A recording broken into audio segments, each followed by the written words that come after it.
I'm late. I'm late. Super late. For my own stream. Hack balls. Love you too. Hey, puppy. We're gonna play a silly game. Okay.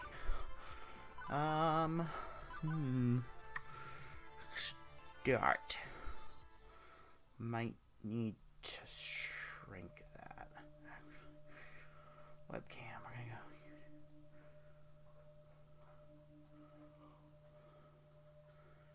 Shrink our ass down a little bit. That's better. Database system online. New profile detected. Analyzing. New profile 237771. Economic bracket. Lower middle. Employment bracket. Employment category. Bleak. Current emotional health rating. Low. This is hitting too close to home. Already. Ideal candidate for premium level assistance. Proceed? Negative. Re-requested. Proceed? No. Pretty please. Fucking rude. We're off to a great start here. Denial of assistance. Establishing premium service for profile 237771. Justification. Hope. And dreams. Spirit must be restored. Now compiling personal metadata. I'm a he. I like the short. That's as close to reality as it is. I'm pretty goddamn white, but not that white. More like a pinkish white. Let's say that one. Clothing color, make it blue. Actually, I like that. That's good. Eye color. That one? That one? That one. Hair color. Black like my soul. Ari Cater. Hi, I'm Joe.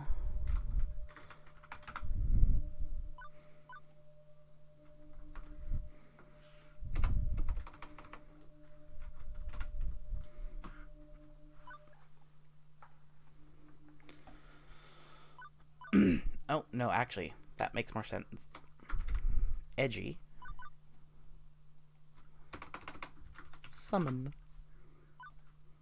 I'm so clever. Not actually all that clever. Let's go. Is this correct? Yeah, sure. Let's go. Edgy summon has been activated for the sake of his hopes and dreams.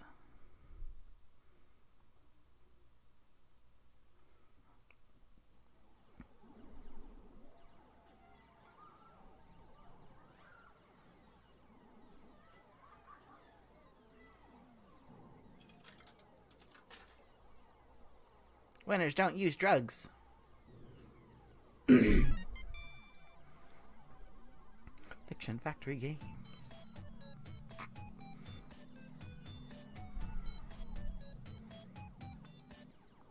Level 1. Put your quarter up. Oh dear.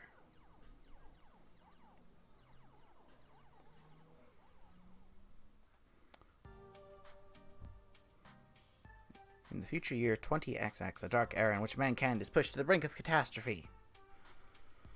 Woe be to the human race, plagued by evil, terrifying, utterly sinister. I don't know. Robots, maybe? Evil robots? How's that work? Yeah, no, sorry. The future year 20XX is pretty much what you'd expect it to be. Non-flying cars, smartphones, pro gamer celebs. Internet trolls, personal assistant AIs, cheese-flavored snack foods. But even with such wonders as 20XX holds, to date I have had no part in any of them.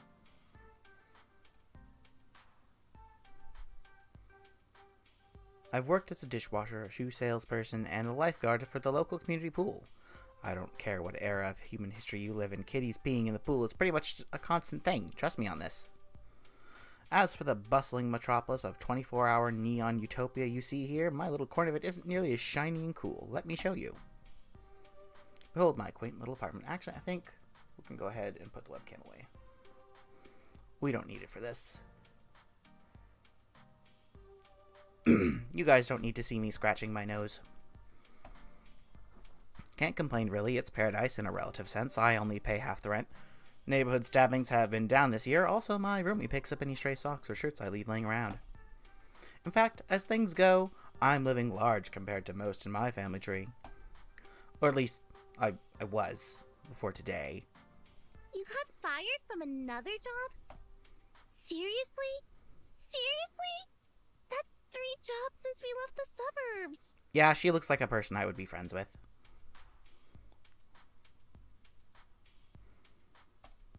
Horrified-looking young woman there would be my roommate and childhood friend, Juniper. Juniper is the one who spearheaded this effort to co-rent an apartment. She's also the one who encourages me whenever I lose a job. Like, you know, today. I don't get why you aren't more upset about this. I'm upset. I'm upset on your behalf. Come on, share the load a little, okay? Pool's closed, Juniper. Not much I can do about that. Why get upset? Because you actually enjoyed that job more than you enjoyed dishwashing soap and smelly socks at the very least? I'm not the complaining sort. These things just happen. Things fall apart, the center does not hold. That's a bit morbidly poetic, isn't it? No, I mean the community center literally fell apart and the pool won't hold water anymore. Whatever, I'll just get another job. Any job will do as long as we can make the rent, right? Wrong. I saw how mopey and tired you were coming home every night from those other crappy jobs. Or at least when you got back from the pool each day, I thought I sometimes caught you smiling. What's the point of us moving away from home if not to get away from all of that? I mean, we both left that town so we could try to find happiness, right? I just want us to be happy. Both of us. I thought you hated your job. Come on. No deflecting, this is about you. My mind's made up. We're going to find you a job that's just as good, if not better, than the lifeguarding job. Let's start from the top. What's your dream? Well, I'm standing in front of class to give a speech, and I forgot to put on my pants, and... Your dream job. Oh. I don't know, Juniper. I've never really given it any serious thought. I've got it! Oh, hey, I think I've got just the thing to help you out. Juniper pulls out her phone, rapidly tapping an unlock code onto the glass before pointing at a little pink icon. It's a virtual life coach app. Mine keeps me from being late to meetings. Totally free, too. My cousin introduced it to me. Wasn't he the guy who ended up in the ER after making a homemade flamethrower? It would have worked if he got the fuel mixture in his water gun right.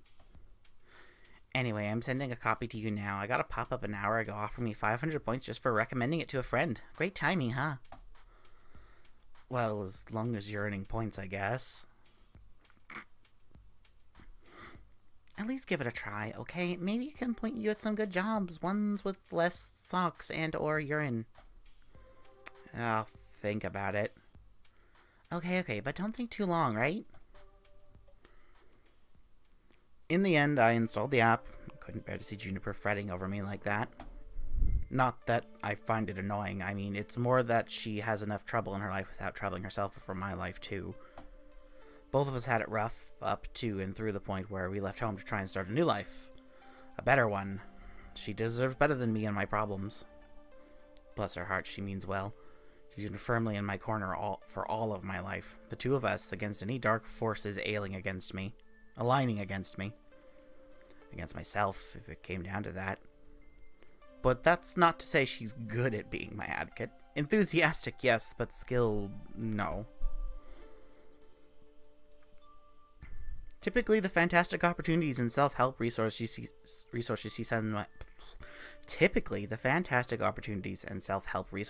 she sends my way are pyramid schemes or something. Ooh, wow. This stomach is being weird today. She's gung-ho about lending me a helping hand, but yeah.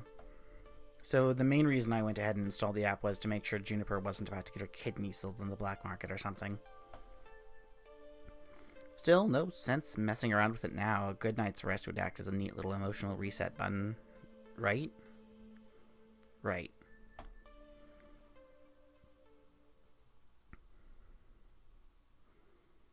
No dreams. No nightmares. Just 8 hours of sweet, sweet black. By the time morning light leaked through the cracks in the blinds, I didn't care anymore about being unemployed again. Juniper had already left to catch a bus to her office. She typically leaves before dawn, but she left a note for me pinned to the tiny fridge we shared. Remember, download the app, find dream job, make money, sort your life out. I believe in you. So, moment of truth. Do I trust in Juniper's weird little app, or I just go find some job that pays well enough to cover the bills? Well, point of the game. Give the weird little app a shot. Figuring at the very least her miracle app could possibly help me find a job, I loaded up, tapped the icon, and... Hello! Huh? Okay, see, that's what I mean. Anybody else would freak out over a cute little girl climbing out of their phone. Me, I went, huh? Also, it's one of those new kind of 3D screens, so not actually magical realism here. Very normal, the distant future 20XX. Thank you for downloading Iris, your personal life coach. This is the ad-supported free version, sponsored by Pizza Yums.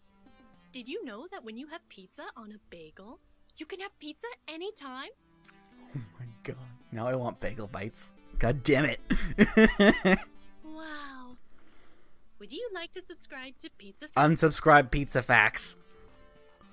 No. Thank you for subscribing to Pizza No! That's not what I wanted. Why are you like this? But... I'm here to help you get your dream job, your dream house, and your dream partner. I'm here to make all your dreams come true. pretty tall order for an app to do, or are you some sort of djinn? I suppose in the modern parlance, a massively interconnected database searching virtual assistant could be considered a kind of genie in a bottle.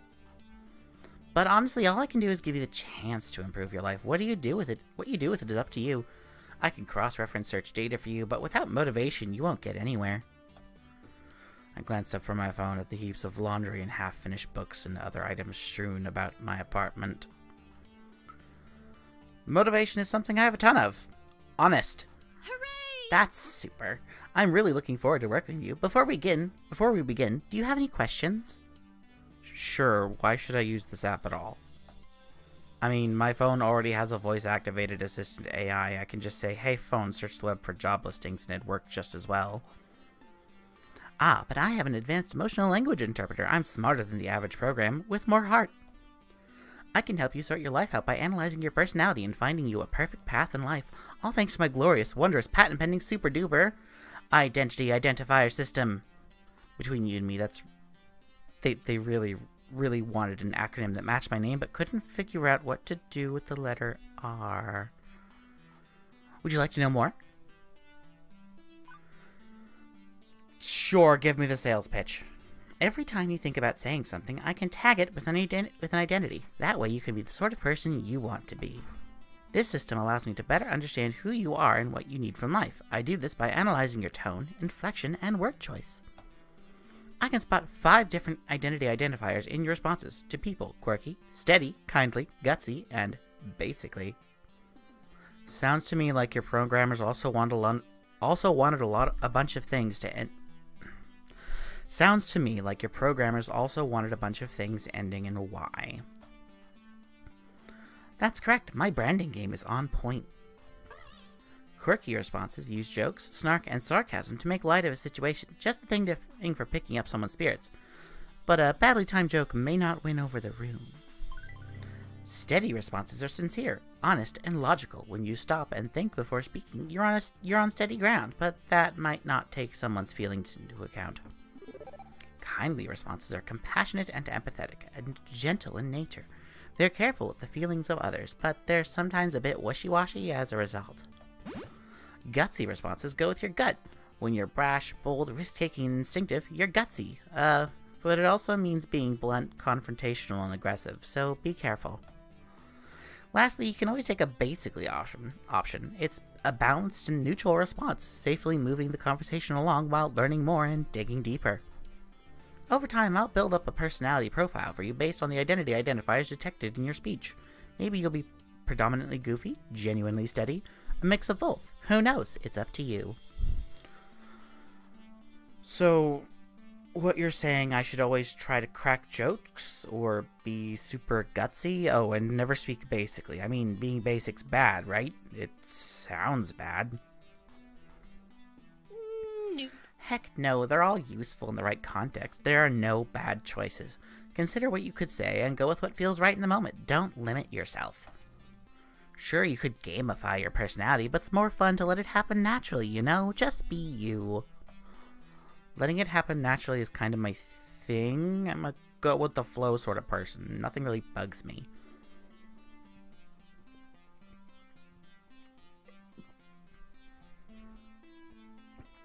You might be interested in this next feature then. This app you've downloaded can let you see identity indicators if you want. That way you can make an informed decision. But if you prefer, I can hide those indicators, keep it a surprise, let you simply go with the flow as you say. Which would you like? Do you want to see the colored identity indicators or leave them hidden?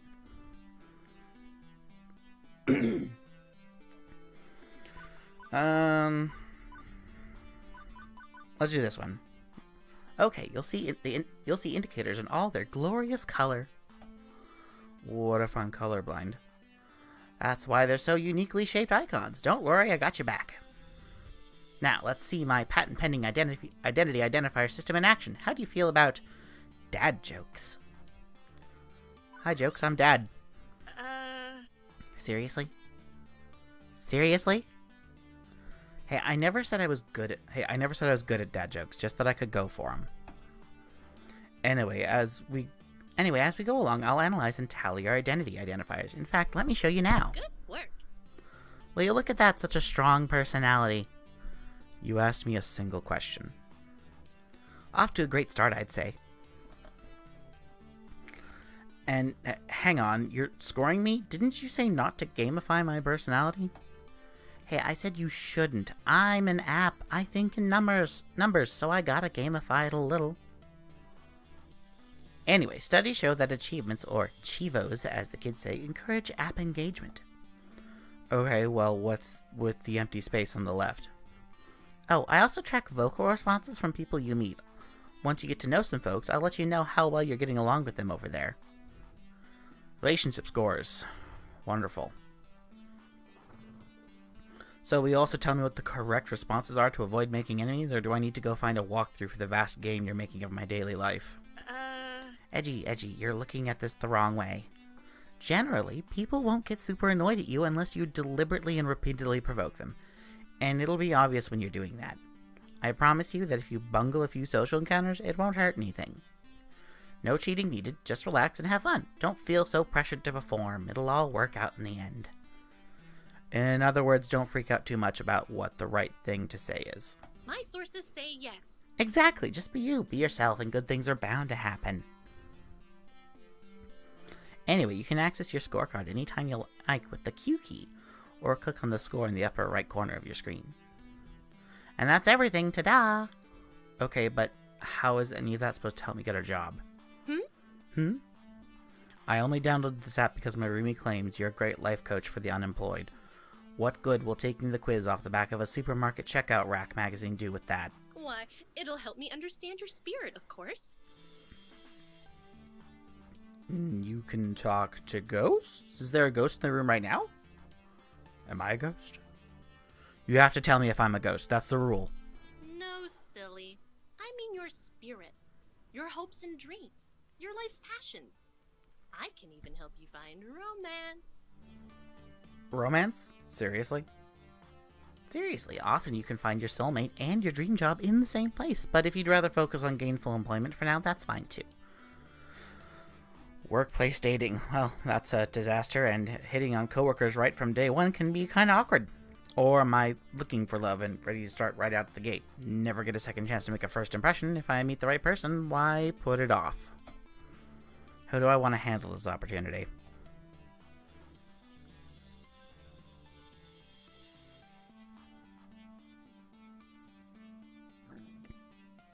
Oh, body, why are you like this? Why are you making sounds? Flirting and romance. I think I'm mature enough to juggle both at once. Why not? Super, and remember that the choice is yours. If you're not comfortable with other people, stay professional. Now, let's get started. To finish analyzing your personal history, please authorize me to read your social media feeds and personal information metadata. Aha! I knew it. This is some kind of scam. I'm going to wake up in a bathtub of ice, missing a kidney. Sure, I can help you register as an organ donor. I fucking love Iris. Bad command or file name? Were you being sarcastic? Sorry, I haven't quite finished analyzing your personality. I couldn't tell. Relax, I won't share your information with any third parties. This is strictly so I can find your dream job. Am I authorized? Another wonderful Juniper recommendation. Here. Just like the 17 self-help books on my shelf. Still, 18 times the charm, right? Yeah, go ahead. Please enjoy this recorded music. Analyzing.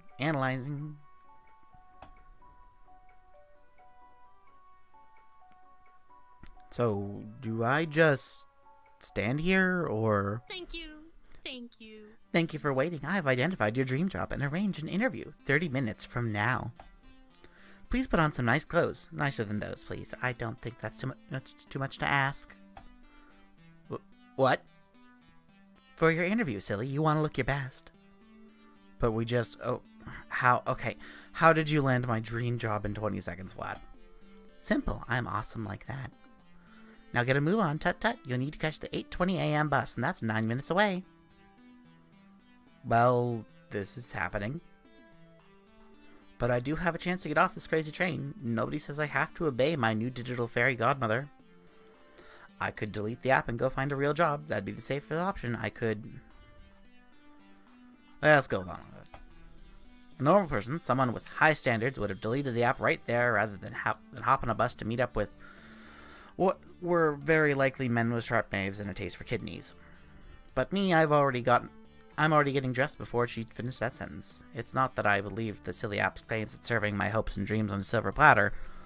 Honestly, I expected another shoe salesman job at best. But, well... I don't know what the science is to this.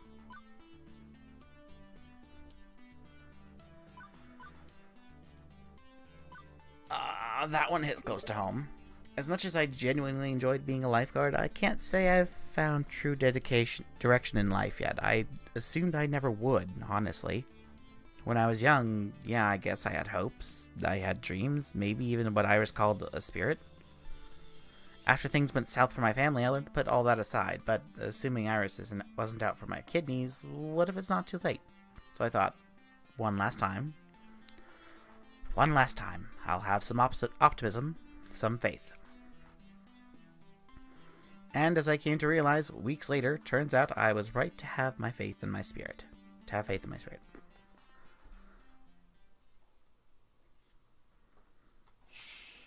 The bus drops me off, oddly enough, not very far from Juniper's office building, although my destination isn't nearly as upscale as that. This is, well, it's a strip mall.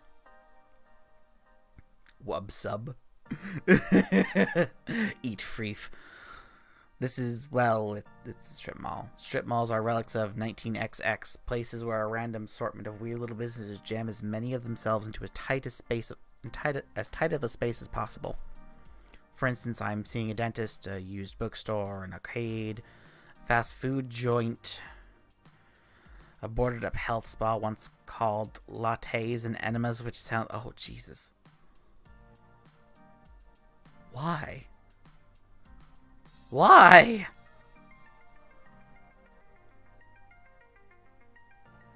Hey, listen.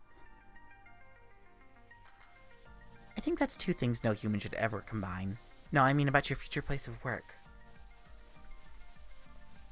I am desperately hoping we're not talking about the same thing.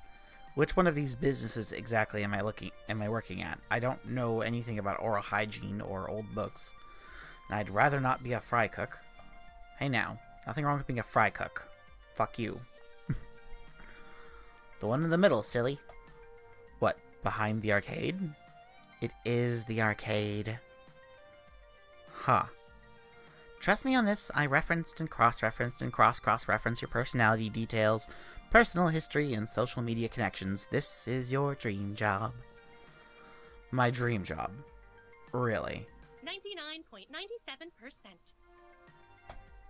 Okay, I should probably explain my confusion. Arcades are big businesses in the entertainment sector. Pro gamers are celebs, 5-star arcades are social hotspots. It's always been popular with the mainstream. But, well, restaurants are popular too, right? And for everybody that opens one hoping to be the next Iron Chef, a dozen more shut down in failure. Arcade competition is fierce. Paydays range from peanuts to gold, and sure, those who make it can secure fame and fortune, but those who don't, well, no wonder Iris sees this as a dream job.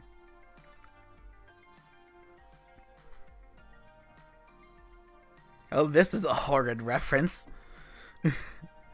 Video games weren't always this popular, though. I read an interesting article about it once. Back in the year 1908X, we narrowly avoided a serious industry crash, which would have left video games as a kid's toy fad like hula hoops. No mainstream acceptance. For instance, One Factor could have been a terrible game based on a kids movie about a cute alien visitor who wanted to phone home. If this game was complete with poop butts, like poop from a butt, and overproduced and undersold, it'd ruin video games for years. Fortunately, cooler heads prevailed. That game was delayed until it could be developed properly, and the crash was averted. The crisis only exists in theory. Now, wow, fuck this. Fuck reality. I want to live where this game is. I want to live in the universe of this game where that shit didn't happen. Sometimes I wonder what it'd be like for people in the darkest timeline, where everything went wrong. Are gamers considered nerds and outcasts? Are arcades vanishing points of nostalgia? The mind boggles. But make no mistake, as popular as they are, the arcade industry is a dodgy, risky prospect for a job. Plenty make a run at it, only to come up short.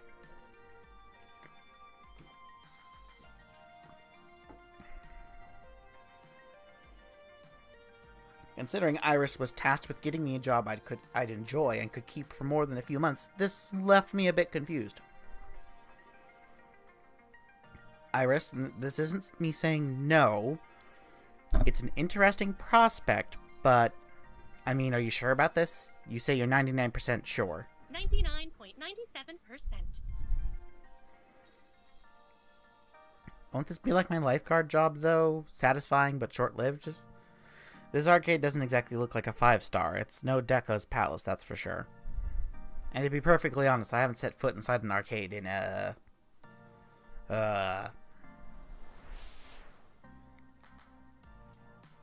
15 years? Huh. I remember really enjoying arcades when I was a kid. Wonder why I stopped going to them. Iris interrupts that thought, eager to show off her homework. My sources say yes. Trust me, when I said I was 99.97% sure, I meant it. That's not some arbitrary number. I'm designed to be a bit silly and whimsical, but my math is deadly serious. My coders made me to be the warm, personable front of a database array that's currently laser targeted on getting you exactly what you need. Right here, right now. And when this place inevitably collapses and I lose my dream job, what makes you think that's going to happen? Because it does. It always does. I don't think your database accounts for my family curse. We've always had to, I don't know, compromise, settle, because things rarely work out. You always have to be ready for the worst. It's why I take things in stride these days. Does that mean you shouldn't even try? I open my mouth to protest and then close it. As often as my life tends to crumble out from under me, it's not like she was wrong. I still had to try. And besides, what is my dream anyway? That's what I was asking myself when I left the house this morning. I don't know what I want from life. I've been coasting aimlessly for years. Wow, this is hitting real close to home. When things started running downhill for my family, I had to grow up fast. Put aside silliness like wanting to be an astronaut and take what I could get. Now, thanks to Iris, I've got a shot at taking something a little better than what I usually get. I owe it to myself to try and be happy and paid. Not just paid. So I opted to push on through those doors and see what waited for me on the other side.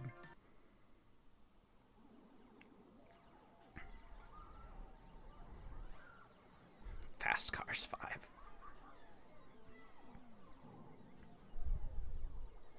The air conditioning hits me like a cool breeze, albeit one smelling of copper and corn chips. As it's early in the morning on a weekday, it's not too packed with gamers, although it's so packed with games it'd probably have a hard time finding anyone anyway. At once, I'm struck by something odd. I actually recognize most of these games. Neat! Considering I haven't walked into an arcade in over a decade, that's probably not great. Lots of vintage stuff here from the looks of it, like really old. Although I don't recognize that game with the stage lights and things. Maybe it's karaoke or dancing, a Japanese import? My sources say yes. Checking, that would be Showtime Stage, a collaboration of Nihana Heavy Industry Concern and Hubris Records in Germany. It's won a lot of awards. Huh. I recognize most of these. Whoa, is that seriously a Mr. Moopy's Magical Maze? But the one in the middle with the split screens is new to me. Fist of Discomfort, a hybrid real-time strategy and brawler beat-em-up. It's actually not that new. It's been a staple of the esports scene for the last 8 years. Two genres I was utterly lousy at last time I checked. And over here is an old lady. Sorry, ma'am, I was just talking to myself and had an overwhelming urge to complete my sentences.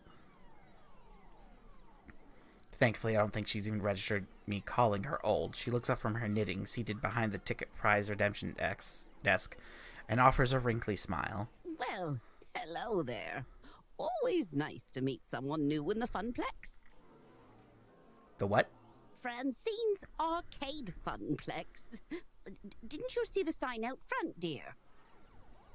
Well, I chose to knock off the first 2 words when they got knocked off the building during the storm of 1980. Now it's just the Funplex, I love the suppose. bleep. So, how can I help you, dear? A Funplex? Is that when you suplex a clan of gin in my phone set up a job interview? That seems like the response I would have. A magical space fairy or something that lives in my phone told me to come here and find my dream job. Hello! Hello, I'm a magical space fairy, apparently. I half expected her to send me packing. Pretty impulsive of me to talk about Iris like that, but she took it in stride. My, oh my. Oh, hello. Oh, hello. Oh, no. Okay, how can I do this voice?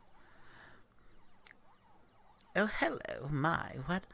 What they can do with technology these days, I really do marvel at what amazing things young people have in 20XX. Although I'd simply love to take a sledgehammer to these blasted video game consoles that eat at my bottom line. She said with such a kind-hearted and warm smile. Please call me Francine. As in Francine's Arcade Funplex. Get it? Actually, thinking about it, I suppose we were originally Frederick's Arcade Funplex, named after my dear departed husband. Sadly, he died peacefully in bed some years ago. Oh, I'm sorry to hear that. Oh, don't be. He died doing what he physical relations with me. Oh, she's a randy old lady. That's information I needed to know, yes. And you are? Edgy summon, ma'am. Very well, shall we retire to the office to conduct your interview? I'd carry on out here, but it's rather noisy, isn't it? Yeah, about that. How do you deal with the constant noise, anyway? Oh, eventually you just sort of learn how to filter out all the beeps and the boops. It can take weeks to become acclimated, I found, but in the end, done. She quirks an eyebrow. Well, now that's faster than the others, not bad. So, shall we see what you're made of? This way, please. Francine leads me down a back hallway, past public restrooms, and into an employees-only door. Takes all of my restraint not to point out the extraneous apostrophe. Welcome to our little backstage oasis.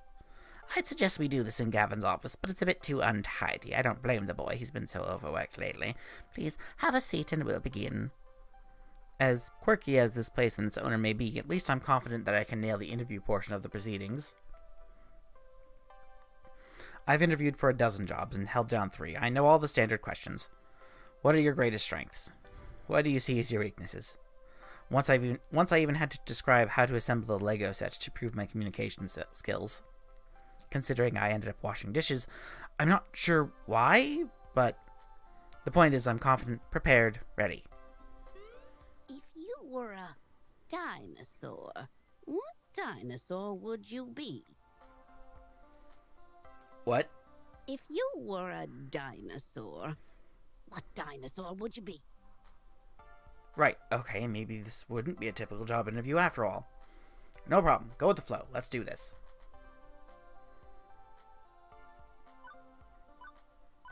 I do like a good salad. Go Dinah, go big or go home. Not a real brutal meat eater either. I do like meat though. Indeed, and nothing says self-starting go-getter looking for a dynamic job position quite like a 16-ton slow-moving lump of meat. Right. Maybe I should have gone with Raptor. Everybody likes Raptors. What's your favorite snack? Snack? If this was a favorite food question, I'd have this down easy. It's tacos. Always tacos. But snacks? When you have pizza on a bagel. Pizza bagels. Say pizza bagels. When pizza's on a bagel, you can have... Hush you. God damn it, Iris. Come now, dear. I don't have all day. I'm forgetting a good thought. Well, how could I forget my favorite snack?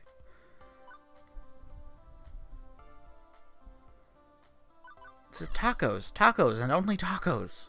Every time. There is no other sustenance.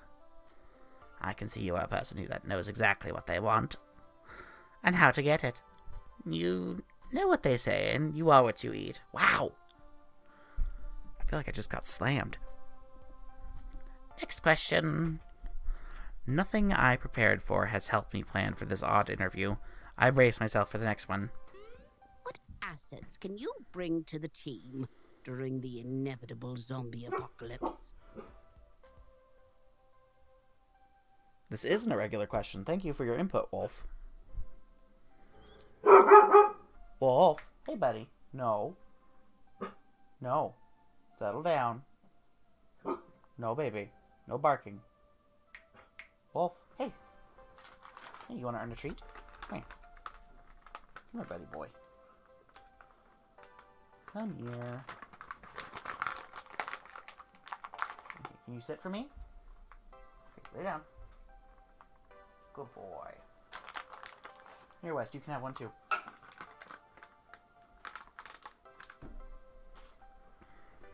Is this interview for real or is this a dream? As I look into Francie's deadpan expression, I know she's 130% serious.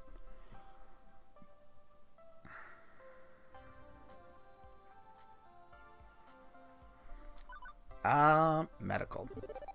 In a world without lawyers, I'm sure I could do a reasonable job, but seriously, I did have to take a first aid class when I worked at previous jobs, and CPR lessons. That's a great point. Doctors and nurses will all be exposed to assorted patient zeros, and they will be the first ones eaten. People with any medical knowledge will be in high demand, and could be the difference between your party living and dying slowly. And painfully. One more thing. Why are you here? The question is so simple and almost actually relevant to the career planning that it takes me off guard. I told you, the magical space fairy on my phone sent me here to find a job. You're seeking a job, true? But that doesn't really answer my question, does it? No doubt you think my interview questions are a bit silly, but I like to think of the Funplex as more than a collection of tasks and people to perform those tasks. Most folks my age opening arcades at that time saw it as just another way to make a quick buck. But, well, I saw it as something else. Something more than a way to make a large pile of quarters. And I expect you'll find the others working here see it as something more too. Everyone has a dream they're chasing, dearie. And for my friends, it lies within the Funplex. Now, if all you want is a paycheck, I can provide that. But the last fellow in your position, that's all he wanted. and he didn't last long. So I ask you again, why are you here? To be honest, I didn't have a better answer than a vague hope that maybe this time I wouldn't lose everything. But that's just enough motivation to face each day. No more than that. It wouldn't be enough to answer her question. I need to actually think this through.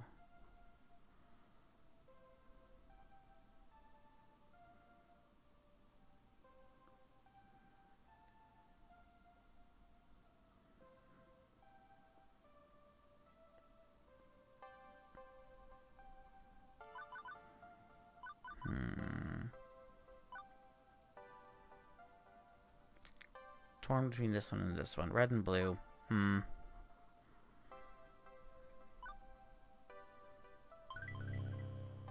To be honest, ma'am, I don't know. Not yet. I've been avoiding the question for a long time. Just making do, getting by, settling for what life will give me. Maybe I should want more than that, though. When I was a kid, I'd go to arcades with my family all the time, but that was long ago. Maybe I want to reconnect with that. Maybe I just want a job. I don't know.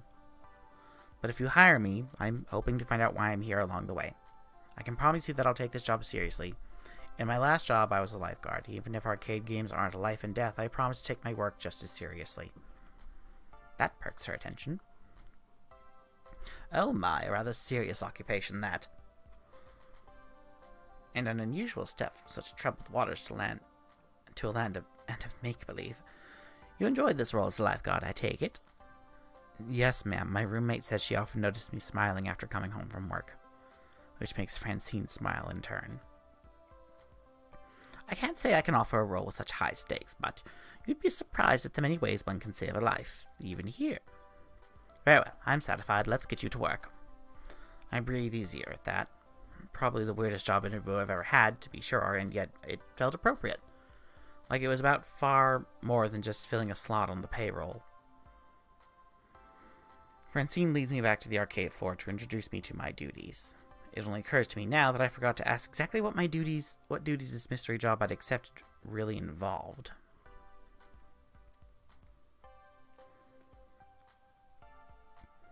Francine gestures to the seat she was occupying previously, a stool behind the prize desk. Oh, how marvelous. Welcome to your new position, Edgy. Sitting here, you mean? Sitting here and helping players redeem tickets for valuable prizes. I glance at the wide array of pencil toppers, rubber spiders, and tiny plastic toy cars on display. Well, for prizes at any rate. It's such a relief. I'd really been stretching myself thin lately trying to fill in since the position was vacated. If you don't mind me asking, ma'am, why did the last guy who sat here end up quitting? Something about being so bored out of his mind that he felt like jamming one of those 500-ticket plush dolls down someone's throat. Oh, Poor dear. shame. He just wasn't cut out for this line of work. Grandson or no, I've no patience for such nonsense. I'm becoming vaguely British as I speak for Francine. I'm sorry, the last person to work this desk was your grandson? Anyway, Gavin should be by soon. He'll handle paperwork and all that administrative nonsense. Now, if you don't mind, all this talking's tired me out some. I'll be in the back office if you need me. Okay then. I adjusted my seating on the semi-comfortable stool, leaning against the desk. Beneath me, a wide array of cheap junk awaited my attention. I could have lost hope then and there that this job would be even slightly more engaging than a diner's dishwasher, but chose to look on the positive side. I'd be helping kids obtain toys that would become nostalgic memories for years to come. Right?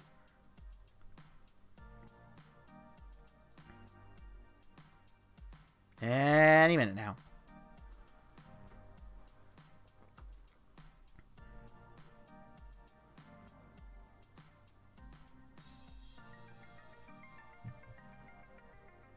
I crave the sweet embrace of death. I've been sitting here for 2 hours now, and nobody's walked up to obtain a novelty Funplex shot glass, or a colored pencil set, or a light-up yo-yo. Lunchtime's approaching, and so far the only people walking in and out of this arcade are a few stray adults who have no interest in cheap friendship bracelets.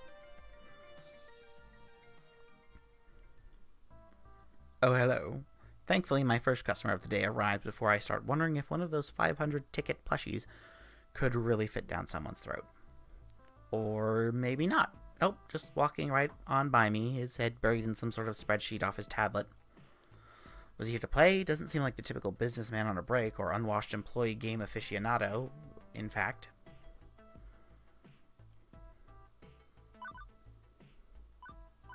He's a snappy dresser. Most guys are no content to toss on a t-shirt and jeans. Not this guy. Even in an arcade, he's sharp like an linoleum knife. How sharp is that? In fact, that rather pointed look he's offering me after doubling back is rather linoleum knifey too. Hold on a minute. Who are you exactly? What are you doing behind that desk? Where's Francine?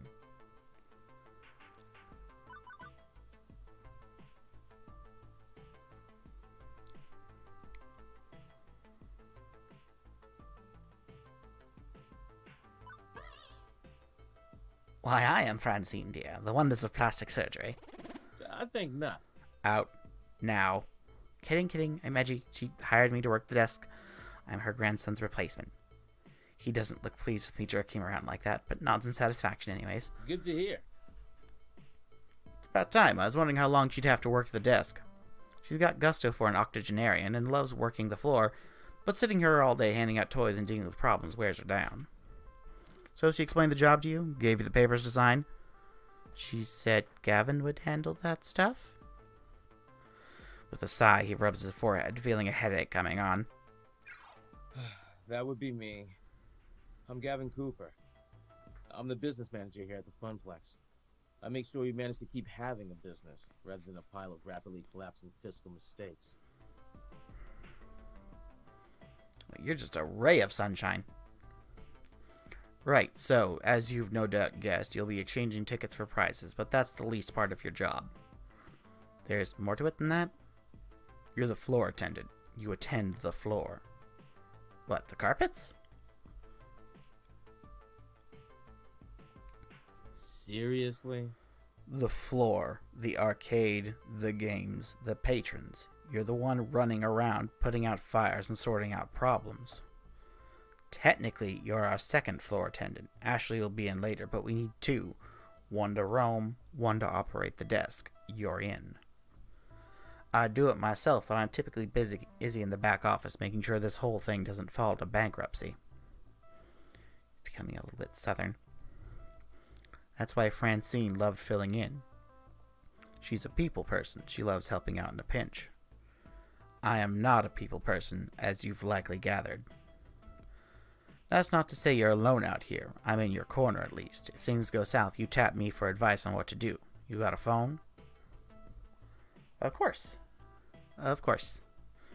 Gavin quickly passes me his business card. He apparently had a stack of them at the ready in his pocket. Go figure. His phone number is listed at the bottom. You ever worked at a high-pressure customer service job before? Shoe sales? Smelly socks? You have no idea. Right. Well, you know how to keep your head when a customer doesn't, I hope. But anything goes sideways, you text me. I'm not around. You text Ashley or Naomi, in that order. Who and who?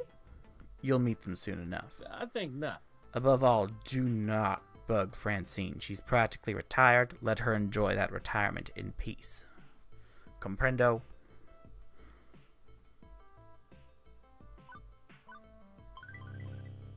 It's not my first explosive ordnance test. I've worked retail and food service. I've worked as a lifeguard at a pool. Managing stress in difficult situations, even life or death ones, is something I've got experience in. You can rely on me. Gavin nods approvingly. Indeed. Good. I like to hear that. If you can handle yourself and exercise good judgment, you'll last a hell of a lot longer than the last guy who sat there. If you stay clear and honest with me, do your work, do it well, we'll get along swimmingly.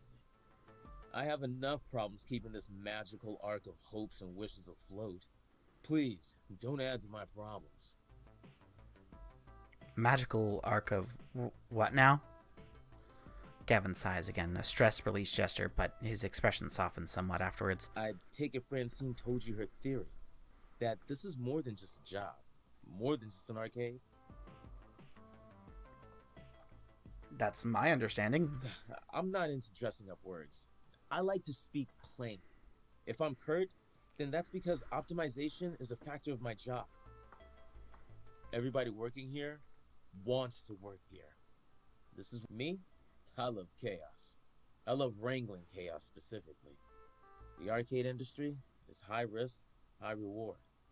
I manage that risk so that they can also find happiness in their lives. Everybody in this business has a dream they're chasing. It's a fragile thing, prone to getting crushed by hard reality. My job is to see to it that never happens. That includes Francine, who deserves better in her twilight years than desperately propping up a semi-failing business. So, you find some value in this place beyond your salary, or you'll burn out. Trust me. Last guy to sit there burned out hard. Now, can I trust you to mesh with our merry misfits?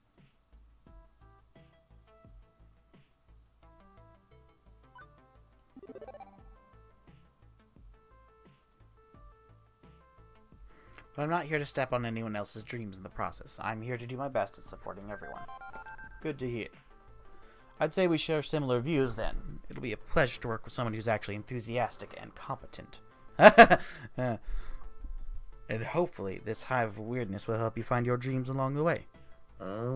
Anyway, I need to go prepare your paperwork. Technically, you shouldn't be working until we've crossed the I's and dotted the T's, but since I'm already sitting here, you'd rather I stick around? That would be accurate. If you're willing to fudge things a bit and work at Urk today anyway, it'd help us out a lot. Now, if you don't mind, Naomi likely could use a hand in the workshop. A good opportunity to introduce yourself as well. Got it. Wait, someone else is here? I haven't seen anyone else. Yeah, that sounds like Naomi. Her workshop's through that door there, the one next to the UFO catcher, the crane game, to use layman's terms. Satisfied for now, Gavin heads in the back, presumably to the office to go crunch some numbers. If Francine's really taking a nap back there, hopefully he's going to crunch quietly. My first coworker ended up decidedly less cool of a guy than I thought he'd be. But he's not a total jerk, definitely. I've known really blunt people before. It's easy to mistake them for jerks, especially at first glance. I decided to give this guy an honest chance for now. Anyway, I should go meet my next coworker, this Naomi that he mentioned, although I could swear Francine and I were the only ones here until now. A double door, also marked employees only, apostrophe, leads from the arcade floor to what feels like an industrial area of some sort. I turn the handle and step inside.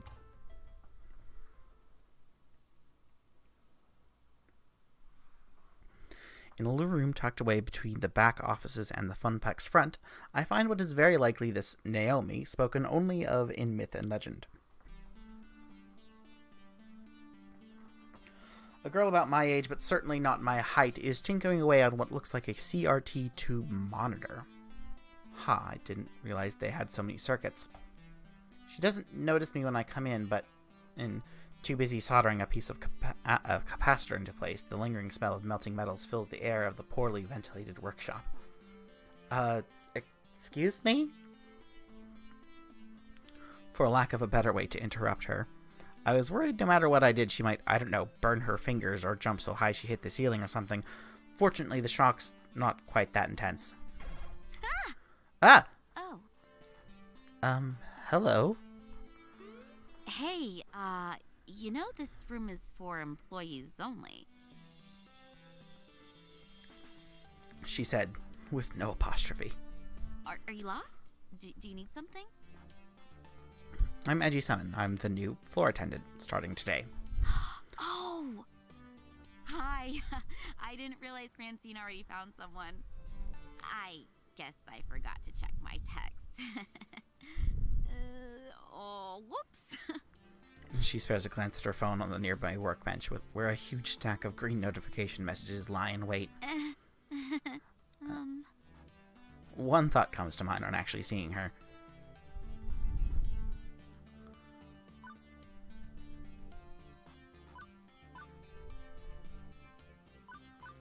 That one. This room's right at the heart of the building, but totally isolated. With the heavy doors closed behind me, I can barely hear the arcade. Considering how completely and utterly dedicated she was to that monitor, not even noticing me, I guess that's also why. But what I first noticed is her smile, even when squinting to see the tiny components on that circuit board, even when laser focused, she was smiling happily.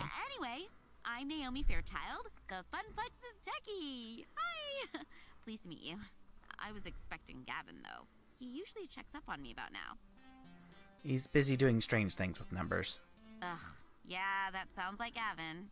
I take it he sent you along to help? Great. Give me a hand with this monitor. It's really heavy, and I'm still paranoid about dropping it after what happened last time. Really? What happened last time? Oh, well, I dropped it. Oh. Right. She helped me lift a large cathode ray tube, slotting the heavy metal framework into place within the exposed guts of the nearby arcade cabinet. Once done, she starts hooking wires back up to the other wires. There's a surprising number of green circuit boards in that largely hollow wooden shell. This is the first time I've seen inside one of these things. It's weird. Lots of empty space, a couple of large slabs of circuits, and that beefy monitor.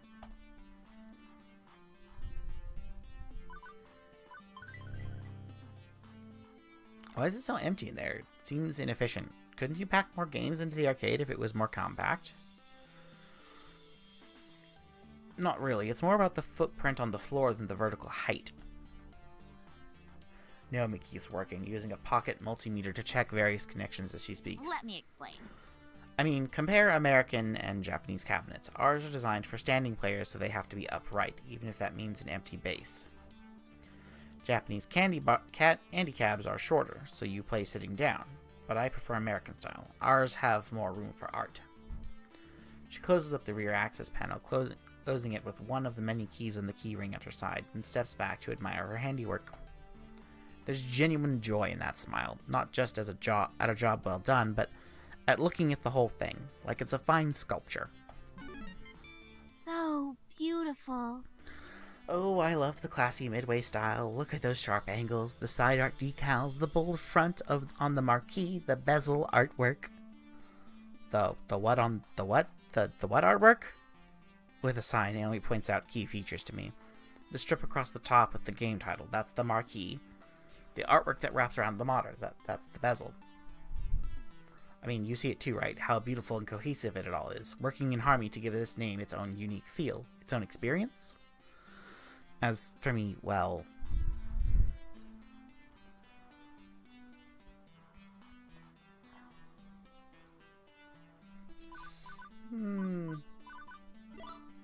I'll admit, despite playing games when I was a kid, I never really thought about what went into them. I've always thought of games as, well, just games. Ones and zeros on a chip, right? Not works of art. Artworks, plural? Or is artwork plural already? But I can guess I see why you'd feel that way. You work here long enough, trust me, you'll learn to love these games like I do, too. It's not about nostalgia, it's about appreciating the work that went into it, the craftsmanship, the multidisciplinary effort that just to make a game what it is. Graphic design, electronics, music, programming, even carpentry. Games deserve our respect. As long as someone like me, with a deep love for games, is on duty, they shall not fail. Even if Gavin's still around. Gavin? What's wrong with Gavin? Okay, well... I don't know. Don't get me wrong, I can get along with him, generally, but his whole attitude just... Ugh. All he really cares about is money. He keeps the arcade running, yeah, but I just know if he had at his druthers, he'd gut the whole place. If anybody's gonna ruin the Funplex, it's him. Mark my words, it's inevitable. That doesn't sound right. He seemed easy enough to get along with, and what's more, Gavin gave me that whole speech about protecting their dreams. This looks like a pretty sore point here, a long-standing argument with the new guy really shouldn't get involved with. The new guy really shouldn't get involved with. And yet, I'm involved, aren't I? I have to work with both Naomi and Gavin. So I'm not sure I should prod at it, but I kind of want to know, too.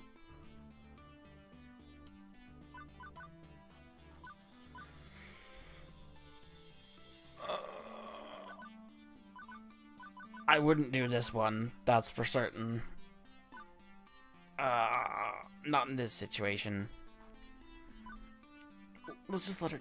I just get so mad thinking about an evil man. She's probably cooking up. No, not gonna get worked up. Besides, it's not right of me to dump all this workplace gossip right on the head of the newbie. You seem like a good person, and you love arcade games like I do. Right, let's get back to work, shall we? Now for the less fun part. You seem a strong, strapping kind of guy. Well, a strong guy at least. Well, you're a guy, that's enough. I'm semi-insulted, then? Okay, let's get to it. Right, a little to the left now. My left, you're right, careful. Now forward, right, correct. I mean, not turn to the right. Keep it coming, and... There, carefully, tip it into place. Victory.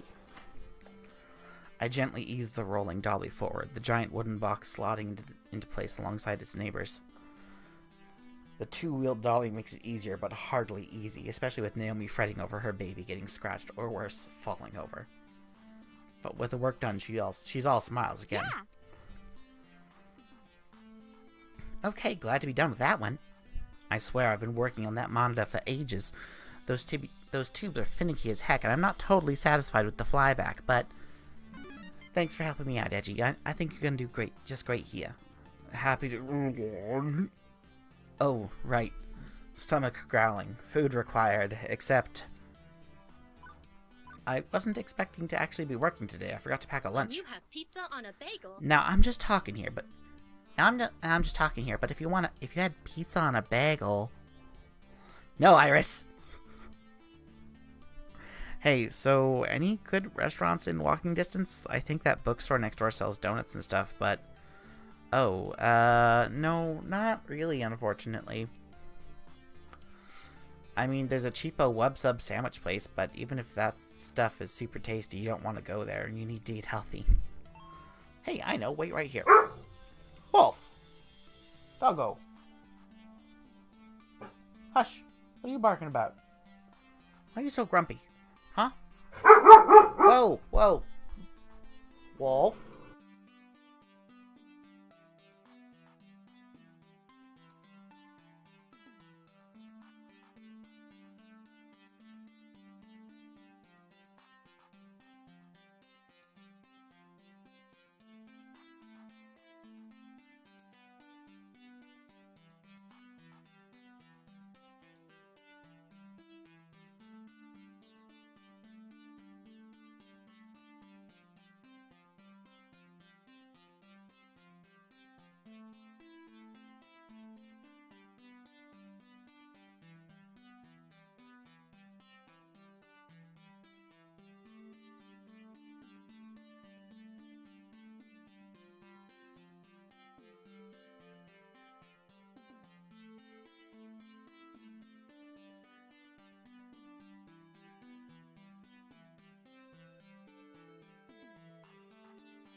Okay, I think we got Doggo settled down now. And she's off, scurrying back to her hidey hole. And she's Max scurrying from her hidey hole. Lunchtime, here you go. She presses a boxed lunch into my hands. It's a bento box. I learned how to make them from my mom, who learned from her mom back when they lived in Japan.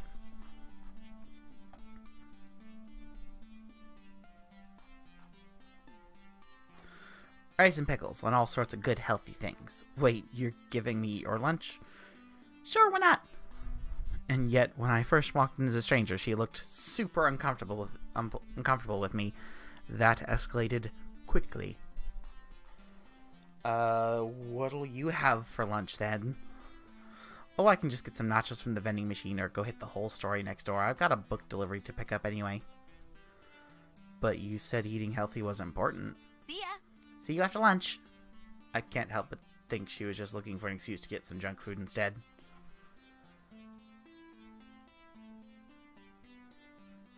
I'd say Naomi definitely fits in with Francine's ideals for this arcade. She's got a love for these games, and it shows. Oh, excuse me. And giving me her lunch? Me? A total stranger? That's a kindness I don't know if I deserve. But I appreciate it all the same. So, a bento box. I've only seen these in anime. It's cute, and hopefully has plenty of calories, too. Armed with a box of health food, I retired to the employee lounge to get my lunch on.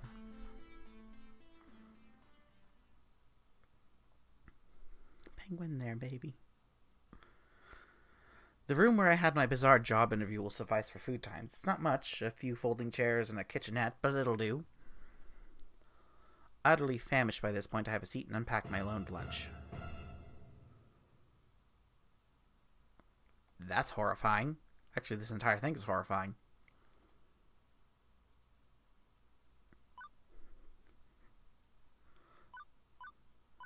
Await death. Well, it was a good run. Death by a floofy monster was definitely not something I considered in the thousands of ways I pictured my own death. Honestly, I thought I'd passed doing something I loved. Alas, may the Reaper take me swiftly and painlessly. Rude, this floofy monster has feelings too. Oh, wait, you aren't my doom? Oh, hey, you're human. That's an improvement, I think. Hey, so I'm sorry if I traumatized you. Really? Can we start over, maybe? I nod my head slowly, although that could just be muscle spasms from being in shock. I'm Ashley. And I'm Edgy. I'm also Pinky, the Funplex Flamingo. It's my secret, yet not so secret identity. What the fuck? Unpacks what now? This is almost too much to take in. Gavin was a bit of a lot. Naomi was off the scale cheerful. I've met some really intense people so far. Did you sneak into the employee section just to get my autograph? No. Oh, I thought you would recognize Pinky from all the signs around the arcade. Pinky is the mascot of the Funplex, after all. Oh, no, that's not what I meant at all. I mean, I work here. You work here? Since... Today? This morning, to be specific? Oh, awesome! Welcome to the Funplex. I mean, it would have been way cooler if you were just so enamored with the chibi flamingo creature plastered on every wall that you had to know more. Let's see. You could have stealthily maneuvered your way through all the games, landing right up on the employees only door. But how did you get the door code? Ooh. Of course! You would have collected the password on a piece of paper that fell from Gavin's pocket. You searched your heart and decided that 4-digit number had to be the intel you needed. Let's see. Next, you needed to lie and wait for the opportune moment to punch that in that secret code just to find me. It just keeps going and going.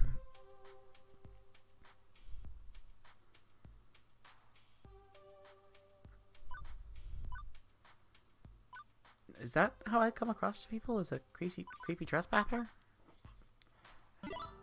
Maybe Ashley does have a point. Juniper sometimes says my mildness can be off-putting. I guess if this job doesn't work, I could always start a life of crime. And how would you have snuck out, I wonder? I need to decide on actual voices for these characters if I'm going to be speaking for them. I could have helped. But for a price. Ashley finally realizes she's been babbling to herself for a good couple minutes. Oops. Sometimes I get swept up in a good story. I mean, I gotta find some way to make this job more interesting. Is it really that dull here? No, not really. I just crave a different kind of excitement than beeps and boops, screaming children, and broken machines. You aren't really painting the best picture here. Geez, I don't mean to be a downer. I just want to move up in the world. I've got things to accomplish, dreams to fulfill, cosplay to make. Cosplay? As we switch topics, it's like she's a completely different person. Ashley's eyes light up and she smiles. Yeah, you know, I like dressing up as your favorite video game or TV character. I love it. It's so empowering to be able to make your own costume and wear it proudly. It's even better when people recognize what character you are. Empowering? Really? Granted, she certainly had the power to stop my heart for a few beats. Yes! Definitely. You want to try? Got a favorite game character? I can help you make your first cosplay if you want. In fact, I made this one. I think Ashley's pointing to her flamingo costume, but it's a little hard to tell with her hands as feathers. So, Pinky is your creation? Intentionally? Yep, it looks pretty good for my first mascot cosplay, doesn't it?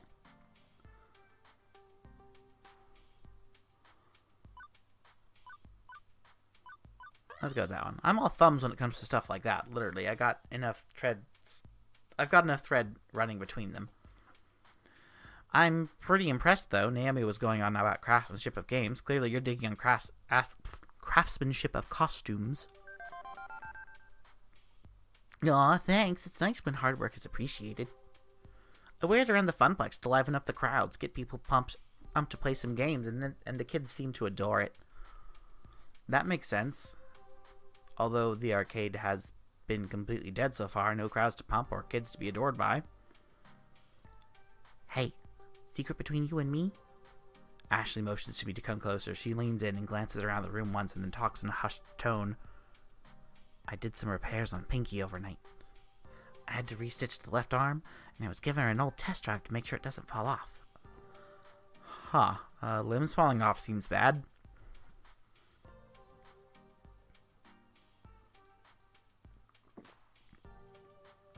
Oh, it was. Yesterday I was dancing with a little girl, must have been like 5-6 years max. Anyway, we were next to Showtime stage when she tugged on my arm and... whoosh! Off came the arm. The girl instantly started bawling.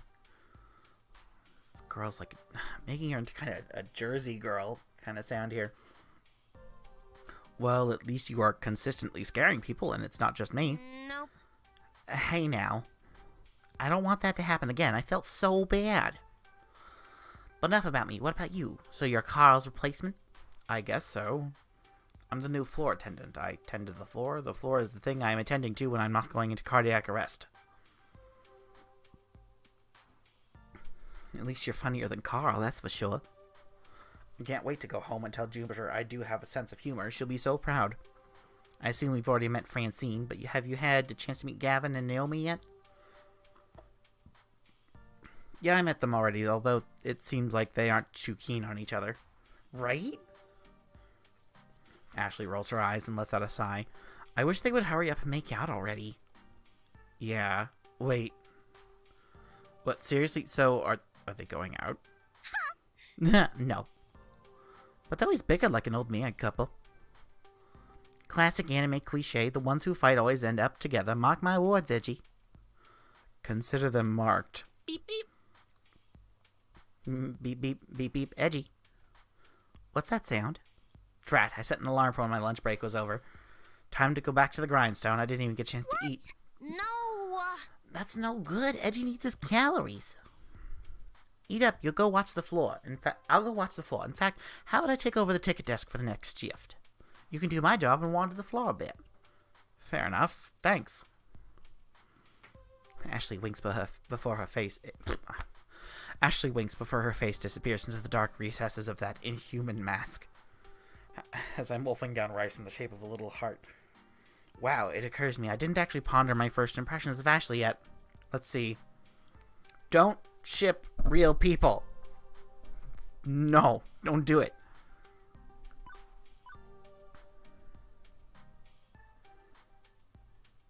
She seems like a nice girl, but I can't get on board with all of her wild stories. I can't imagine always living your life vicariously through fantasy. Anyway, with my lunch in my belly and break time complete, the second half of my workday began.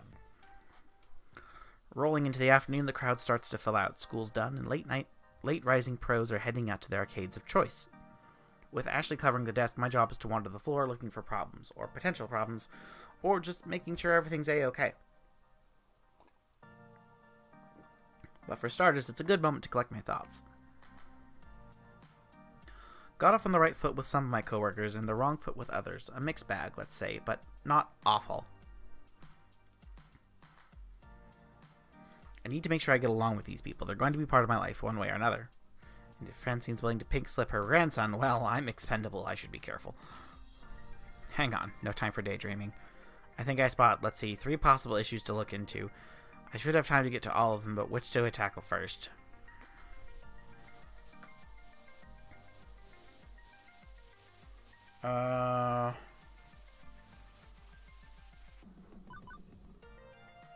Let's just go down the list. My mutant floor attendant senses detect danger from the left-hand side of the arcade. I quickly rush all of 30 feet to the scene of the crime, already in progress. Angry Rando, come on! Hurry the fuck up and finish your game! Do you work here? I saw you behind the desk earlier. Note to self, ask Gavin for a name tag or something. Yes, I'm Edgy, the floor attendant. Well, stop attending to the carpets and attend to me. I want this fucker to wrap up his damn game so I can play. Ashley's face is obscured beneath her costume mask, but I can feel her wince at the man as the man curses up a blue streak. Sir, there are children present. Please keep the swearing to a minimum. You kick this fat piece off his game, and I'll sing Mary Had a Little Lamb all you want. Figuring I ought to hear the fat piece of side of the story before rushing to a judgment, I tap the player on the shoulder. He doesn't even notice. So I tap again. Twice. Sir, there are other players waiting to give Mr. Moopy's Magic Maze a spin. Curiously, the player looks up at the game's marquee. Thank you, Naomi, which simply reads Moopy. You know the game's full name? Sure, I played it a lot when I was a kid. It's actually called Mr. Moopy's Magic Maze, right? Wizards and pellets and monsters and stuff? Yeah. A bit terse, he's laser focused on the game, and I can see why. He's currently sitting at 714,900 points. Holy crap, that's a heck of a high score. Or, as this other guy would probably put it, holy shit, that's a... That's a...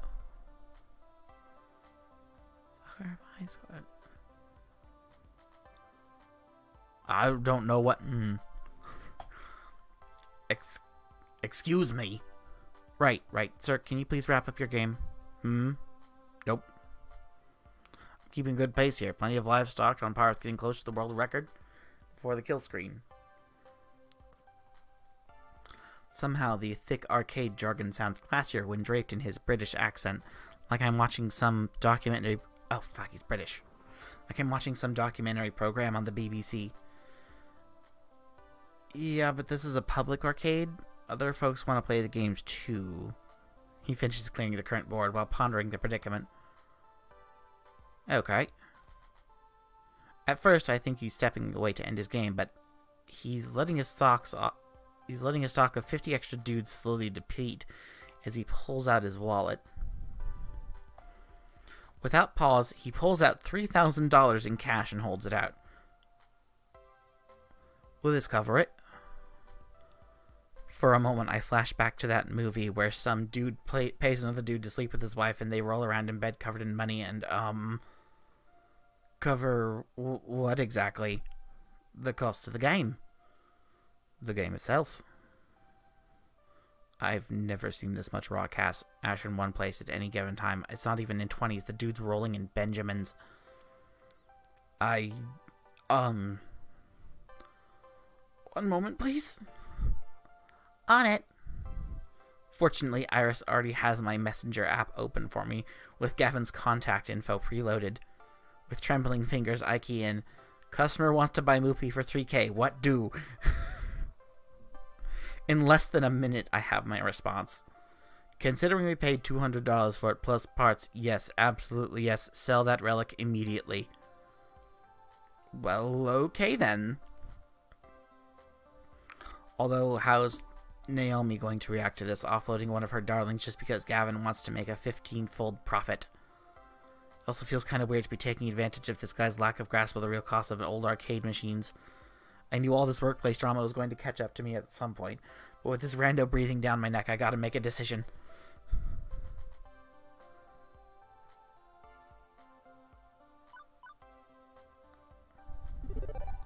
It's an older game and actually only costs us about $200, but, well, it's part of the arcade, sir.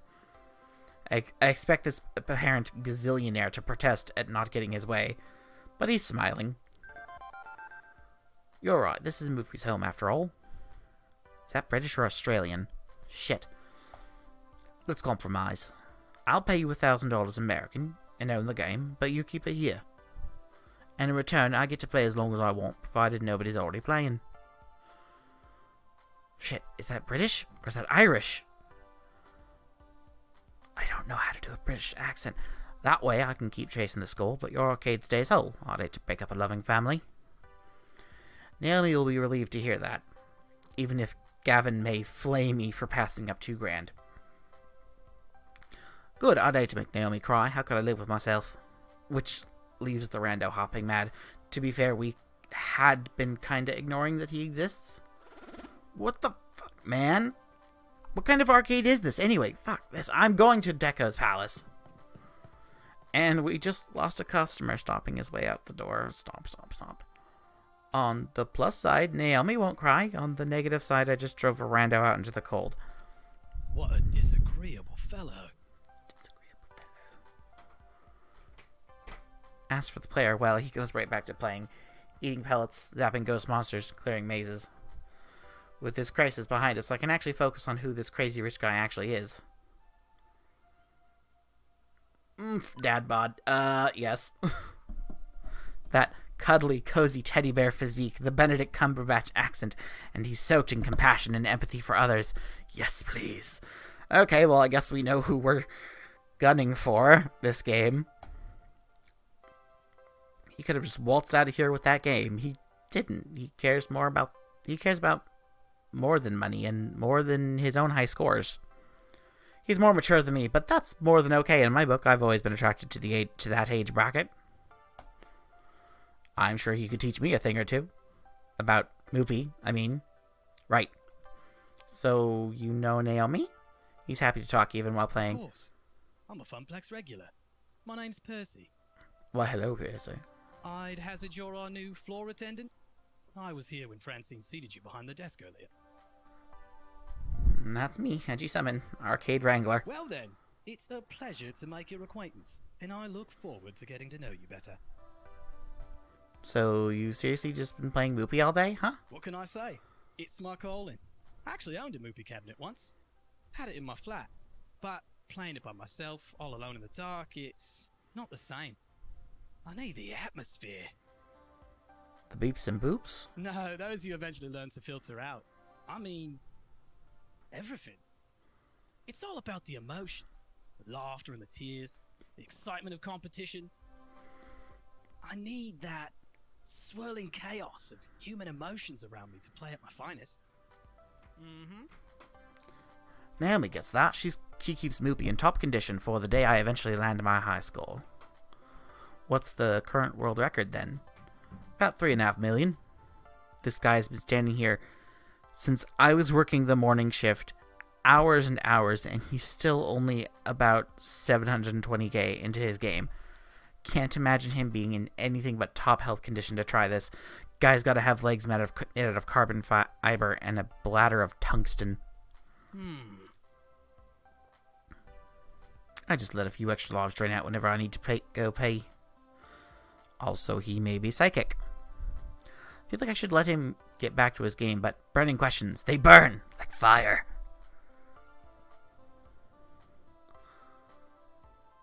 Okay, so none of these questions are okay. Like, what? Come on. Come on!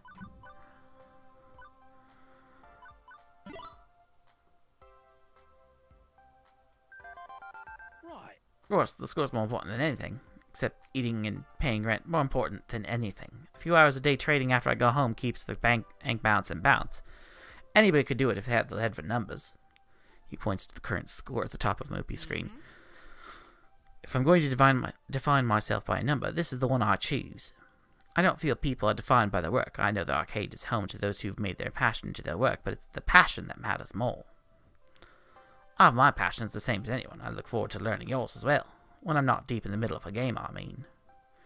He's getting more and more distracted by the game. I should leave him be. I have to do a thing about a thing. Be seeing you, Mr. Summon. Yet another weird encounter in a string of weird encounters. I can't help but wear a goofy grin as I walk away. A hot guy with a big heart. Yep, still my type. Yep. Still, I shouldn't get ahead of myself here. He's a Funplex regular. Let's keep an eye on him, preferably two. Let's see, what to handle next. Someone cursing up a storm at Fist of Discomfort. There's a lot of shouting coming from the center of the arcade where Fist of Discomfort is being played. Remember Iris telling me all about it earlier today while I was bored to death at the ticket desk. Fist of Discomfort, or FOD, is one of the most popular games in the esports circuit. It's been a staple of the scene for over 6 years. One year, Team Wicked Prodigies took on the Unreal and came back to win in the dying seconds of a tiebreaker match to take home a record $5 million prize pot. That's a lot of moolah. And how? Okay, so how does it work? It's a hybrid of real-time strategy and button mash brawling. Each player is defending their dojo and is 3 sensei from attacks by the other player. Obviously, you can do this by attacking the other player and their 3 sensei directly, with punches and kicks and stuff, but you'll also summon your own army of ninjas to march down the top and bottom lanes and do most of the fighting for you. That's the strategy element.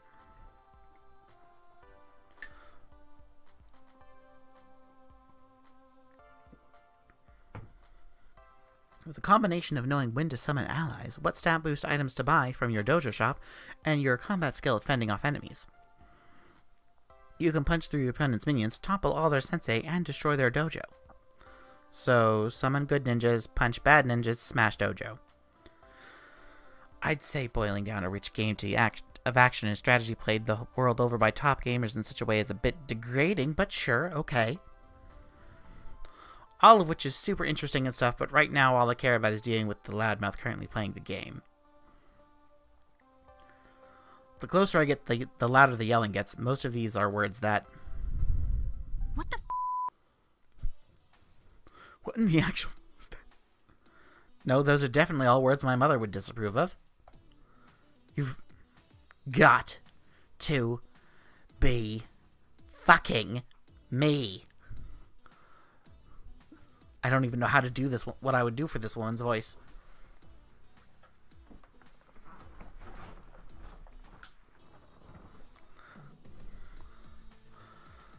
Oh.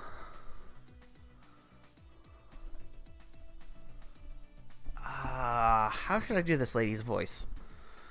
Should like...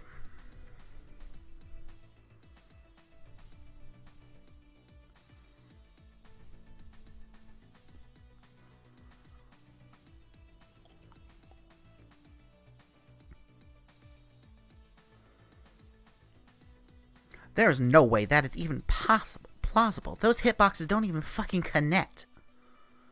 Fuck this game. Fuck it all night long. Get wrecked. Oh, this is far from over, scrub. I saved up a little extra something special for you. Why do I keep making these people into Jersey people? I don't even like Jersey. Oh, what do I do for her voice?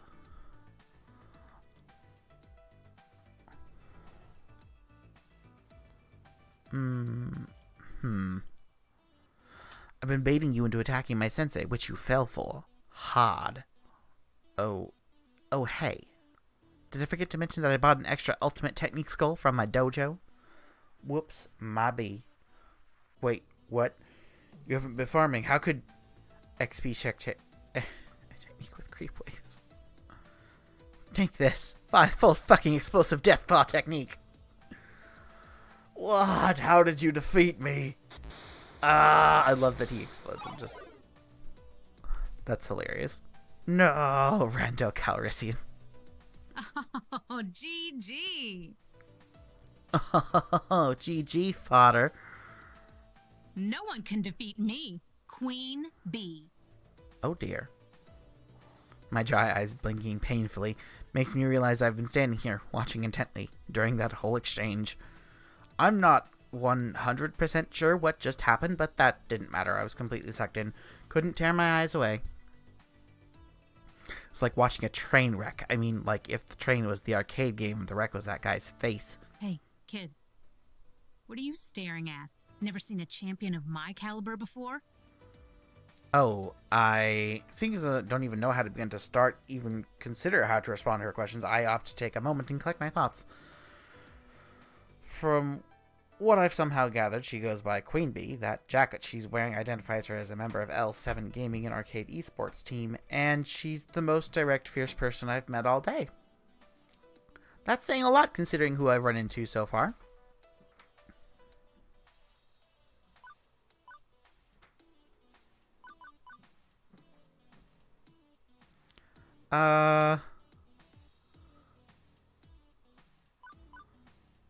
Wouldn't go with this. I adore her personality. I think we're gonna go with this one.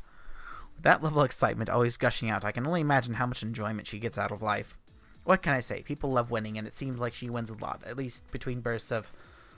What did Iris call it? Saltiness? Hey, don't just stand there all weird and quiet-like. It's creepy. She snaps her fingers to grab my So, attention. Are you gonna f***ing quarter up or not? Think you can best the hottest rising star of L7? From what I've seen, I know I couldn't best a scrub, let alone a professionally competitive player of this game. No. No, thank you. Plus, I'm not sure I'm allowed to play games while I'm working. You? You work here?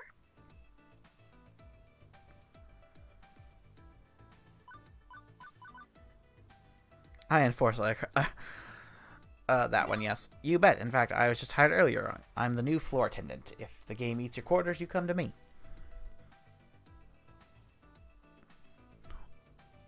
You're serious? Okay, then welcome aboard this runaway train. Hey, they haven't given you a name tag yet. How am I supposed to know who you are? To think I was actually... I think that was actually a weird tactic to have me introduce myself to her. I'm edgy. I did technically just start working here 6 hours ago. It might take them time to issue me a name tag. Maybe they need to send a carrier pigeon to an ancient monastery where name tags are forged in a vast clay oven. It's just like a big time. Please don't talk to Gavin on my behalf. I will die. Thanks? No problem. We gamers gotta stick I'm together. Queen Bee, by the way. Aggro-style FOD lane pusher specialist for L7 Gaming. I figured that when you put your names over your head, cheered and shouted, "No one can defeat me, Queen Bee." Hey, I do not sound like that. Well, maybe a little. I'm one of the regulars around here besides Pear and Teo. Teo? In the future. Let's hope you last longer than the last guy.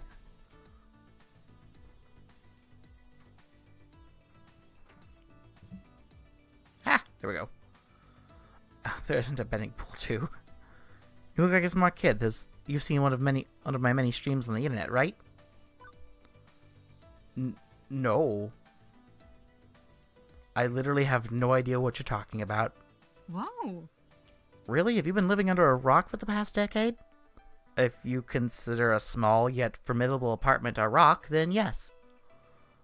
Oh, you sweet child. You're so innocent and pure. Why do I keep making them into Jersey people? Come, let me show you the path to darkness that is the internet. Sure, I'd like to learn more. Well, it is part of my job to know all about the games here. And if Queen Bee is going to give me some insight on the culture around this game, I should take advantage of that. Lead me further in the dark abyss, my mistress. Yeah. Queen Bee grabs my arm and pulls me closer to the Fist of Discomfort cabinet. And upon further inspection, I see the whole haphazard pile of tech she's rigged up. You can't just plug one of these cabs into the internet, so I use a number of clip-on webcams and mics and stuff.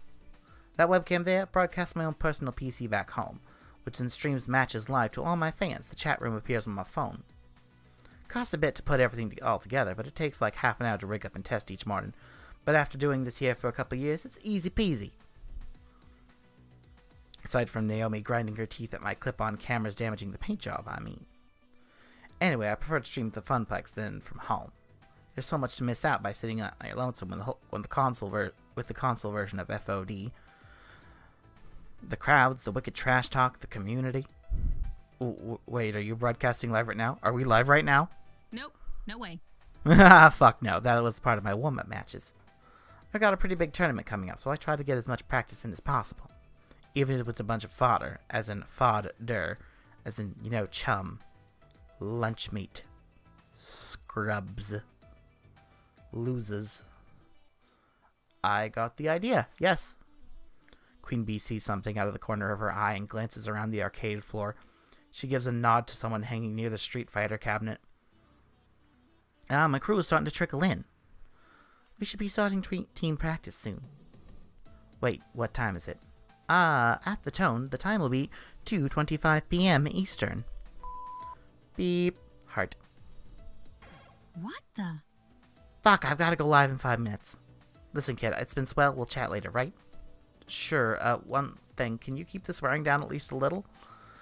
We've got kids around here, and I don't want you to get in trouble with Gavin. For you, I'll keep it to a PG-13 rating. Now, excuse me, there are some butts out there that I need to kick. Later. With a wave and a twirl, she completely abandons me and returns to her Fist of Discomfort game. Queen Bee fires up her broadcast rig, and then the shouting and milder swearing starts up again. I should probably get out of here before I accidentally end up on the stream. Passion seems to run deep in this arcade. Everybody's spirit burning with passion for, well, various things, but hey, passion's passion. She seems to like me, which will make my job easier in the long run. There's a huge FOD community in this arcade, despite being a tiny strip mall joint. Good to know. Let's see, what to handle next. Showtime stage. In the distance, I see a number of people gathering, which is surprising since the first half of my shift was complete and utter solitude. Don't get me wrong, I'm happy to see that people do come to the arcade, but that's quite the crowd that's assembling. Like, larger than Queen Bee's team was, rowdier too. This has to be against some fire code or safety protocol or something, right? Speaking as a citizen that enjoys living, having an escape route in case of emergency is necessary. Time to clear the way and pave my own path of safety. As I approach, I see flashing neon lights accompanied by upbeat Europop drifts. It's an auditory flashback right to 1980X. I can't help but nod my head to the beat. A pulsating mass of people have surrounded Showtime stage, cheering on the current player. The game itself takes up a whole corner of the arcade, requiring a fair amount of space to actually play. Showtime stage is an ultra-modern arcade smash hit. It uses motion tracking sensors hidden behind the colored spotlights to check dance pose accuracy and score your sweet moves. It's pure dance fever. Can you catch the fever, Edgy? I had my dance fever shots at the doctor's office earlier this season.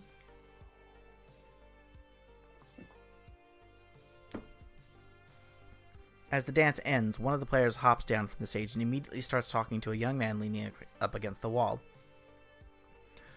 Did you see that, Teo? I got my first AA on Stop the Beat. Hell yeah. Yeah, I did. You're doing great. Remember last month you couldn't even pass that song. Totes impressive. I'm gonna keep dancing and one day maybe even surpass you. Hey, I hope you do.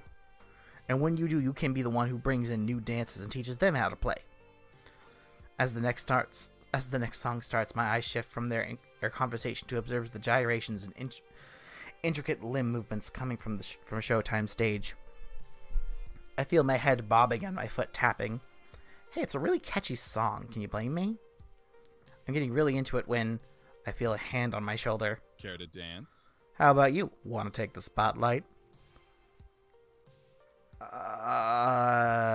In public? No. I'm not one for dancing with strangers. You know what dancing leads to. Me falling on my face. In front of all these people. Either that or one of my customers enjoying a trip to the emergency room with a shattered foot. I'd rather not horribly embarrass myself right now. Let's save that for later. Bummer. 'Tis a downright shame, but you can't blame me for trying. How could I resist asking a guy such as yourself? You caught my eye the moment you walked over.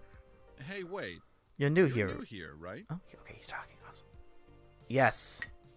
Very. Name's Mateo, but everyone here just calls me Teo. Teo's the best. Greatest guy here. Boogie woogie rando. He's sort of like our, leader, yeah? Oh, please, I'm nothing really. He looks directly into my eyes. Nothing as special as you. Nope, that is too much. That is too much eye contact. I just like to show newbies the ropes and teach them how to play. Our community is small, but we're all super close. I think you'd be a perfect addition to our gang. So, what do you say? Play our silly dancing game? Teo outstretches his arm to me, waiting for my hand to grab his. Polite. Teo's a persistent, but he's not mean about it. Maybe after I've played Showtime stage multiple times. Alone. Possibly in the dark. Look, I appreciate the offer, but I don't know if this one's for me. I'd like to avoid injuring anyone, notably myself. God damn my body.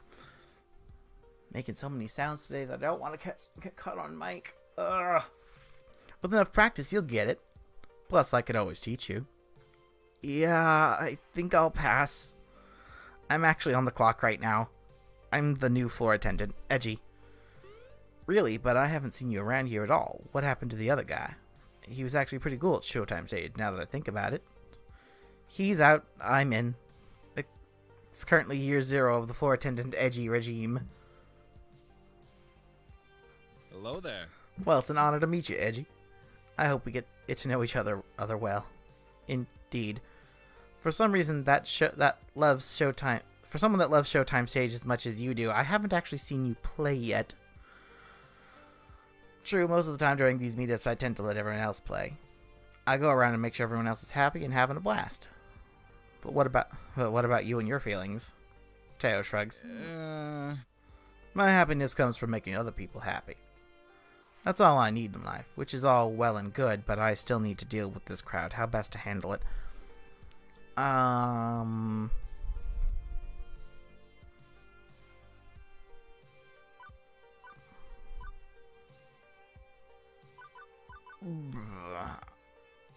Probably this one. Look, this is great and all, but can you thin out your crowd a little for me? Fire codes, emergency exits, you know, that sort of thing. Sheesh. Come on, it's not that bad. I've seen hotter crowds most weekends around this game. Wow, come on, you're being a dick, Teo. Rules are rules. Yeah, you're right. The least I can do is be accommodating. Luckily, the song being played just finished. Teo jumps up on the stage and cups his hands over his mouth. Hey, listen. We need to keep the area to the left of the stage clear. Aw, man, but why? I like my spot. You know, we'll have to be cool about fire safety. It's Edgy's first day, so let's show him some respect. Oh. Way to put me on the spot, dude. Not cool. Not cool at all. I see everyone turn around and glare at me. Great, now I'm going to be known as the party pooper. I guess I've had worse reputations in my lifetime. Like that one time I had to close the pool because of that dirty bandage floating in the water. No one would talk to me for a week. Hey, don't disappoint me, crew. Edgy's just doing his job. Reluctantly, the crowd reshuffles itself into a semi-orderly fashion.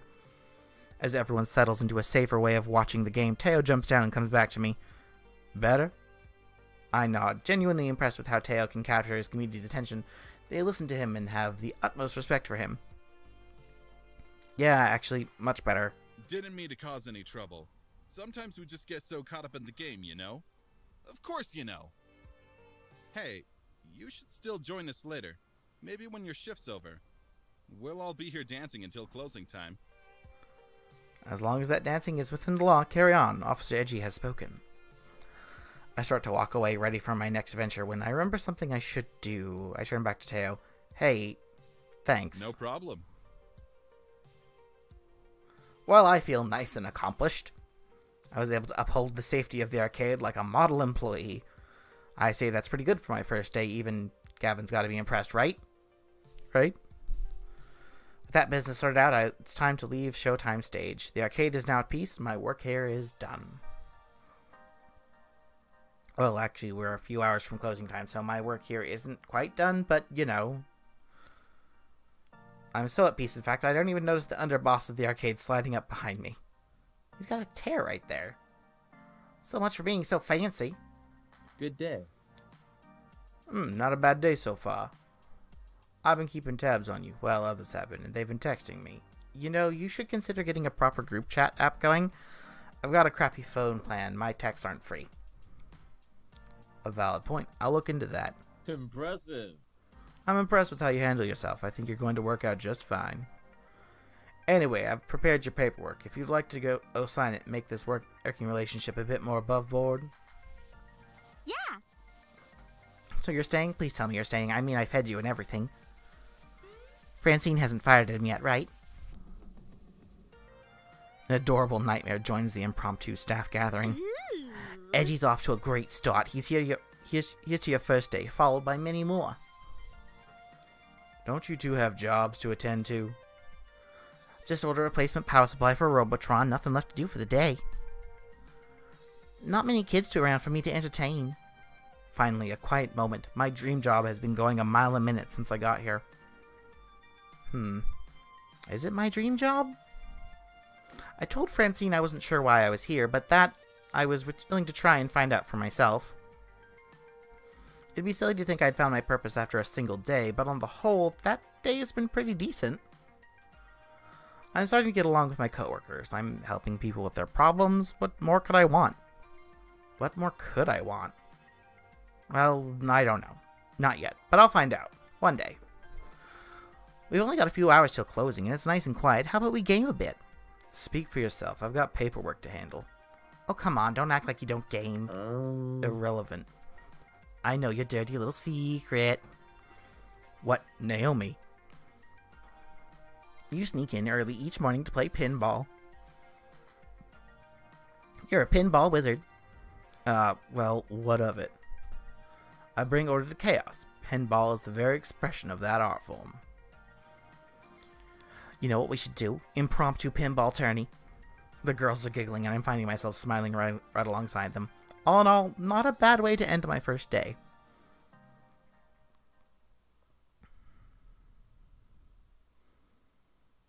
By the way, I've booked a birthday party for this afternoon. Thanks, Francine.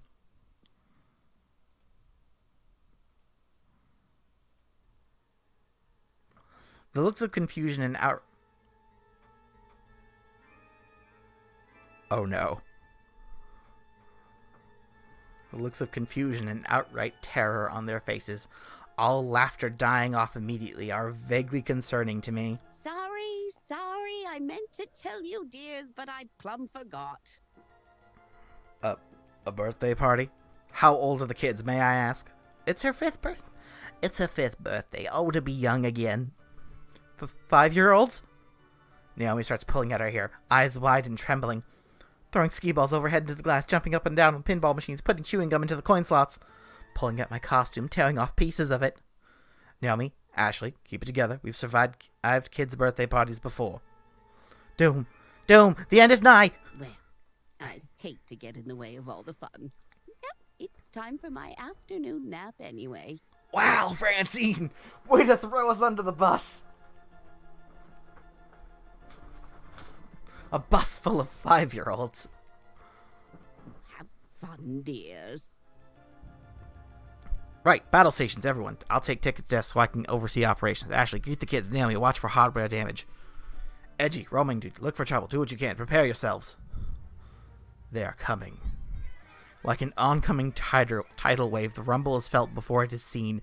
Parents pulling into the parking lot, minivans disgorging kindergarteners, and suddenly... an explosion of small humans rushes the doors, bursting into the arcade before scattering every which way. Even before any of them can get tokens, they're grabbing at joysticks, mashing buttons, eager to get their game on or even just pretend to be playing.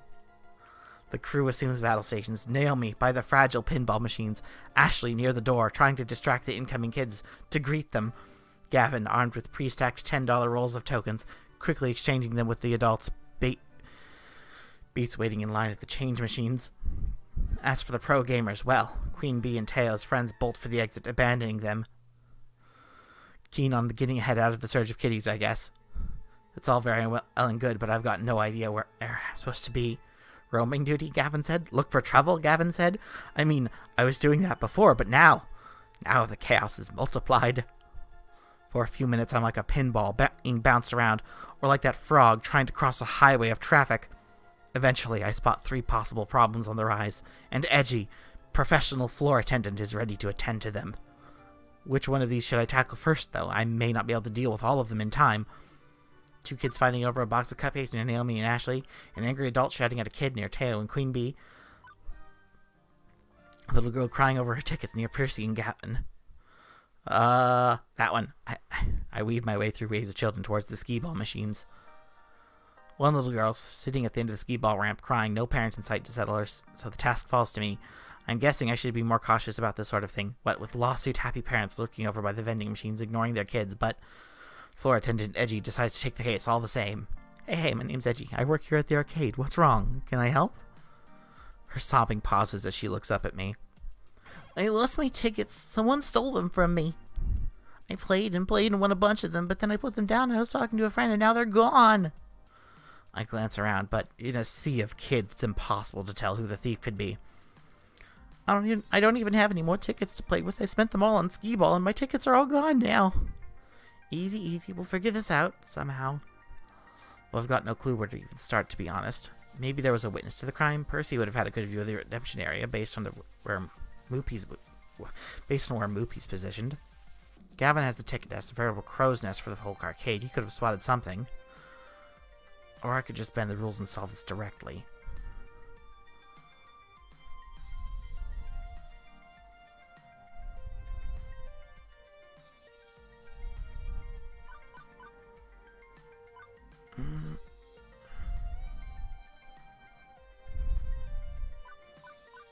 Oh, what seems like the right... It wouldn't hurt to ask Percy, I don't think.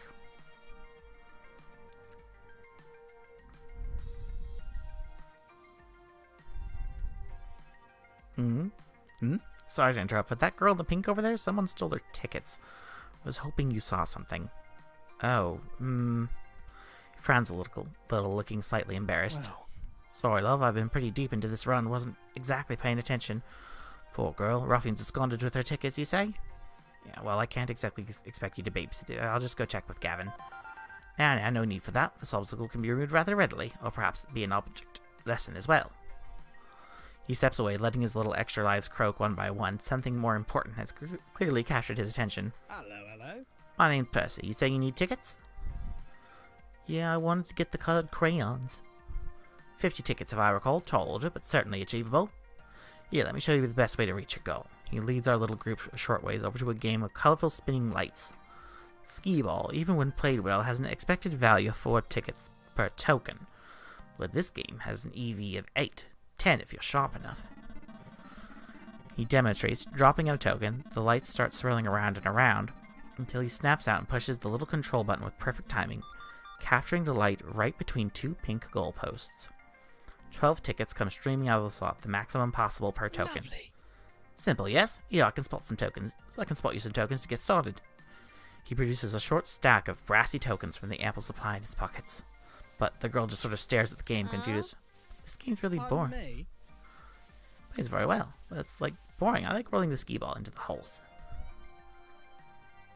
But she's not crying anymore. The distraction was enough to crack her out of the feedback loop of despair, I guess. Thank you. Not exactly cheered up, but not exactly weeping, she mixes back into the crowd to find her friends and play with them instead. Ha! Although I must confess I'd be rather puzzled by this. If you have a clear and distinct goal, what's so bad about accomplishing it by the most direct means? She's 5. I think she cares more about fun than expected value. Well, I'll admit my experience with children is unorthodox. I suppose it's best to admit my failure in this moment and move on. I let it ride, but curiosity takes me.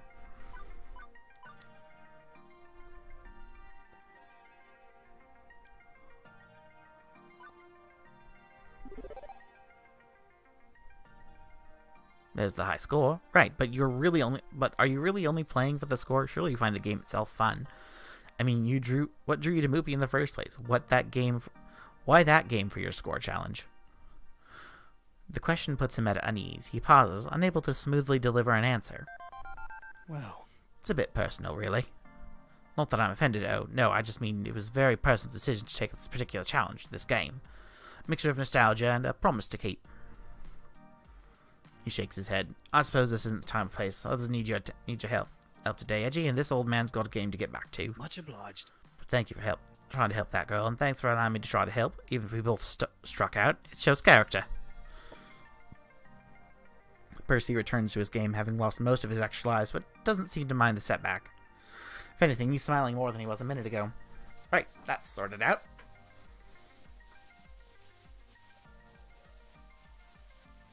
But with the other two situations about to spin out of control, I've only got time to deal with one of them. Which one? I'd like to expect Naomi and Ashley to be able to do their jobs and handle this, so I don't know how the writing goes. So we're gonna do Teo and Queen Bee. The sounds of hardship call to me from the Fast Cars 5 racing games. Shouting adults and crying children are never ever particularly good signs, and I hope beyond hope that I can take this on. I shake the discomfort off. Now's not the time to doubt myself. I need to find out what's going on and stat. As I get closer to the revving of engines and the clacking of shifting gears, I see a grown woman berate a cowering boy. I didn't. I know what you did, brat. Ow! Wow, fuck you, lady! Ma'am, keep your voice down. There's no point to shout at a child, no less. What's going on here?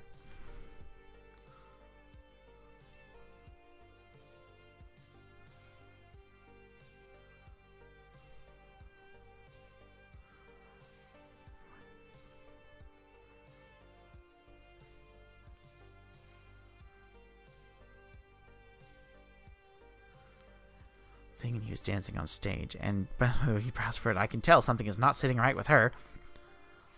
Okay, I just saw this by myself. No, I don't like this bitch. Let's go. It's time to put on my Sherlock cap and figure this mystery out. I was thinking the fast cars. Theft via extortion. What I've gathered so far is that thus far, she claims the boy tricked her son into putting his tickets into the boy's game. Let's delve a little deeper, shall we? Ma'am, I'm with the arcade staff, and I'm here to help. I know you're upset right now, but if you please stop shouting, I'm sure we can get this all settled. Have you actually asked the boy his side of the story? Why would I ever do that? He's obviously a thief and a liar, probably. Oh, fuck this lady. To burst into tears again, and there's no way I can see reason unless I do something.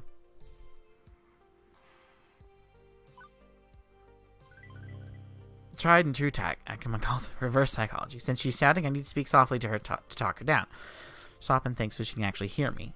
I continue speaking in a hushed tone. It's only fair to hear the boy's side. This could all just be a misunderstanding. Please? I try to console him. Hello there, little man. I know this is very tough for you, but can you tell me what happened? The boy hesitates for a moment. I didn't.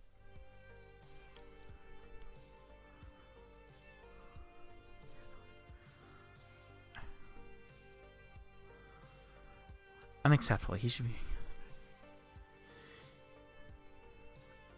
She does have a point. I don't have any proof, and that's one thing I need to finally put this to bed.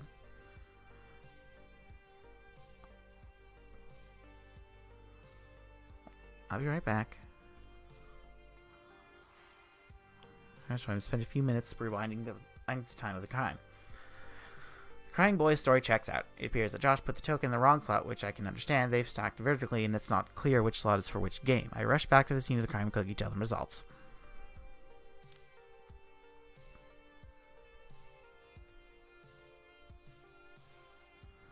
So, as you see, no one's at fault here. So let's all just apologize and carry along, okay? Yeah, you're a bitch. Yeah, you're a bitch. Leave this. Oh, I don't like this lady at all. Josh is a good boy and doesn't deserve to be treated this way. Josh, get over here.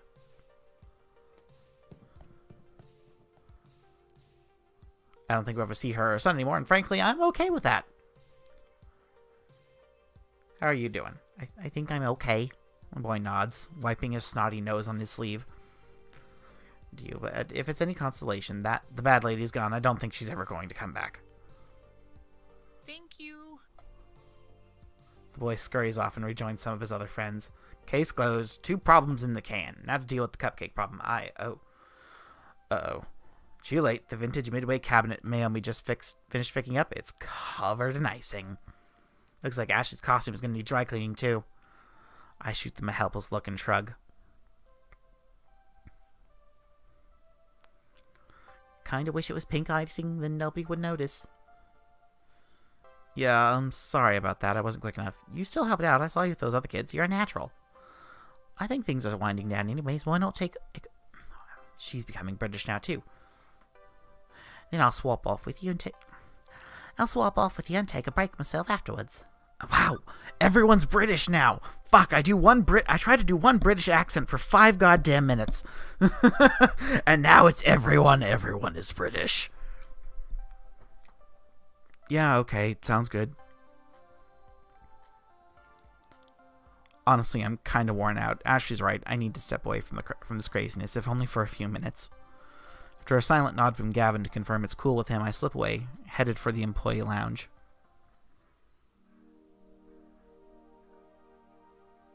What a day. Quirky coworkers, die-hard pro gamers, volatile kids getting into volatile situations.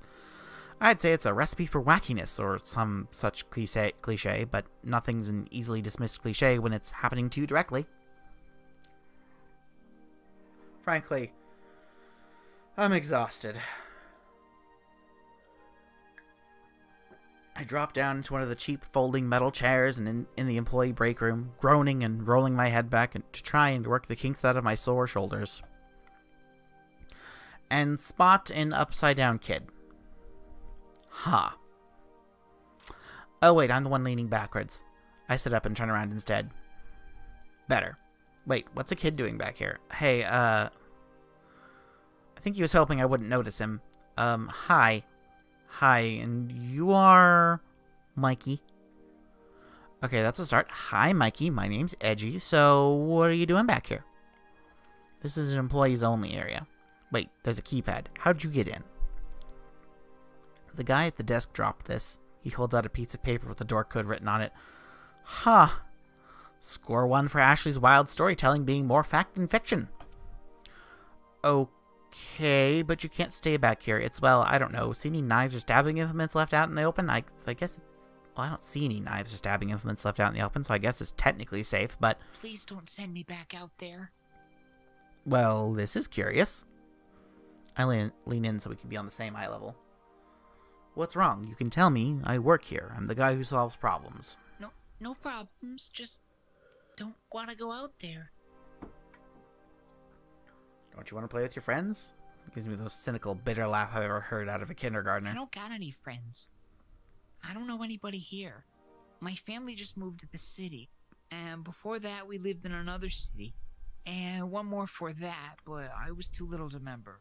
Mom told me to come to the party anyway, and I didn't want to, but she took me anyway. And then she left because she's got to work. New kid in town, huh? He nods mutely. Still, I should have busted him. There and then, brought him back out to the party where the other parents could supervise him. I should have told Gadden. I should have enforced the rules of the arcade. Okay, kid, I won't tell on you. If you want to stay back here for the rest of the party, I'll keep you company. Nope. Why? I thought you'd want to make me go. You're an adult, like Mom. Adult. Hey, I wasn't always an adult. I was a kid once. The new kid in town, in fact. You were the new kid?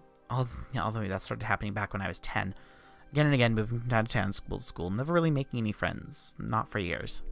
Mom and Dad kept losing jobs and taking new ones. Worse ones, they'd be working all day long, too tired when they came home to do much of anything.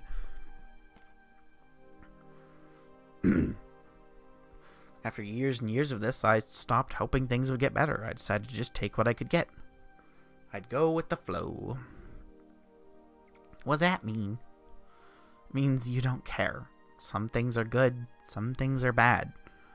But you don't care. You just do what you have to without really being sad over it.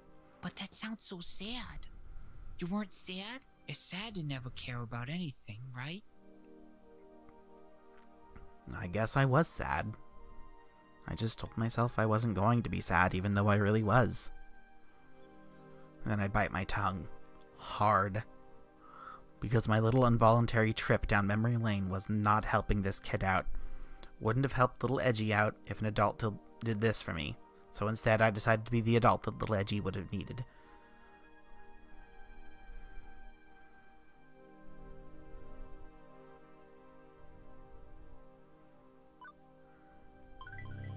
Hey, Mikey, look. Both of us had some sad times, but it's not always going to be like that. Now, I work here at an arcade. I help people play fun games all day. How cool is that? And I did make friends eventually, a nice girl named Juniper. She helps me when I'm feeling bad, and I help her. I won't lie to you, you'll still feel sad sometimes. Life can be real difficult. But it won't always be difficult. If you keep your head up, you can ride through the good and the bad parts. Is there anything in your life that's always good, no matter what? Mikey thinks it over a little. I like cartoons. And I can watch those no matter where we live. See, no matter how sad you get, you always have your cartoons. Any city you live in will have them, see? There are good things, along with the bad. Does anybody else at your school like the same cartoons you do? I don't know. Do you want to find out? There's a super easy way. Just ask them. Really? Really? You'd be surprised. Okay, Mr. Edgy? Yeah? Do you like Ultra Warrior Unicorn Rainbow Champions too? I fucking love Ultra Warrior Unicorn Rainbow Champions. Don't tell your mom I used that word. The kid grins, amused that he caught me swearing. And, well, then we are both laughing because I'm just an ordinary person now, not some authority figure. I make mistakes. Both of us have highs and lows. Hey, I bet some kids out there love Ultra Warrior Unicorn Rainbow Champions. I mean, who doesn't? How about we go back out there and you can ask the other kids what cartoons they like. You'll never know what they like. You'll never know until you ask. I don't know. I'm not saying they'll all be your friends. Some won't, but some will. The good and the bad, Mikey. You get both if you look. And it's worth looking for the good. Thank you. Okay, I'll go talk to them. That's the spirit. I take his hand to lead him back out to the main room.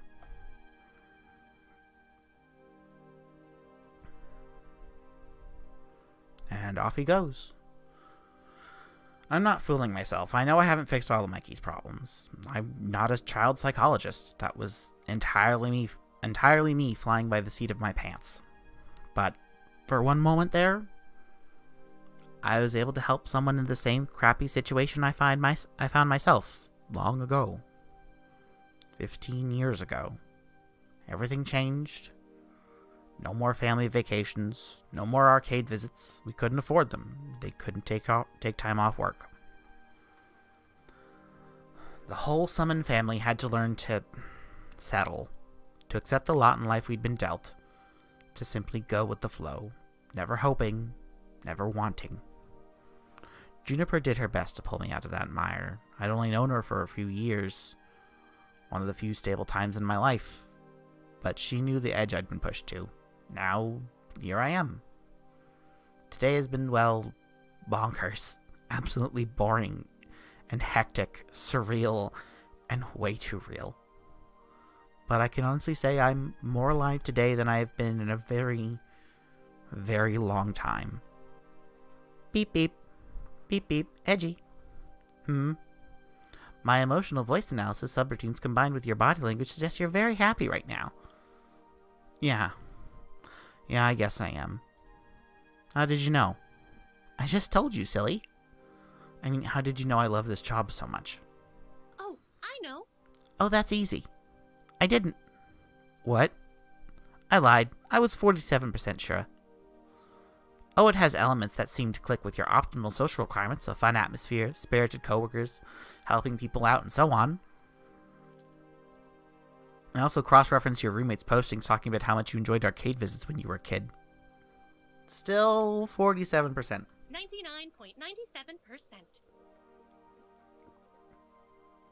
but I was 99.97% sure that if I said I was 99.97% sure, you would be willing to give it a try. Another thing to thank Juniper for, I guess. You're a very weird little app, you know. Hooray! I try to be.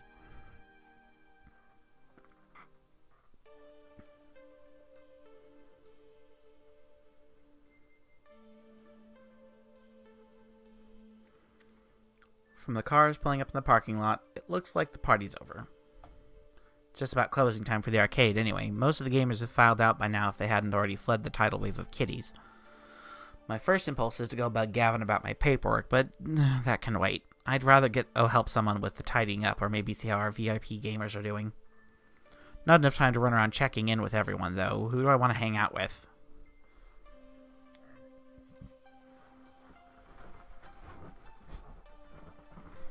I like Percy. Let's talk to Percy. Having finished today's high score run, Percy's relaxing a bit by the movie machine, just casually browsing on his phone before he heads off. Quite good. Ah, good. Mark's up. My morning trades will cash out nicely. And the Moopy score? Oh, quite terrible, I'm afraid. I had to restart twice. Meaning he played literally 75 cents worth of gaming all day long. Yow. Still, keeps my skills sharp, yes. Practice, practice, practice. Plus, it was quite pleasant seeing all those kids having such a good time in the Funplex. I always play better when people around me are happy. Except for the ones screaming and throwing cupcakes, or being hassled by angry parents, or having their stuff stolen, or... true, your job does, by its very nature, bring you into contact with those who are specifically not happy. Chin up, love. There are good days and bad days, true. But an arcade is a place where the good ones outnumber the bad. It's a pal's dreams, you see. I glance around at the palace, which is little more than a hole in the wall of the Twin Pines Mall.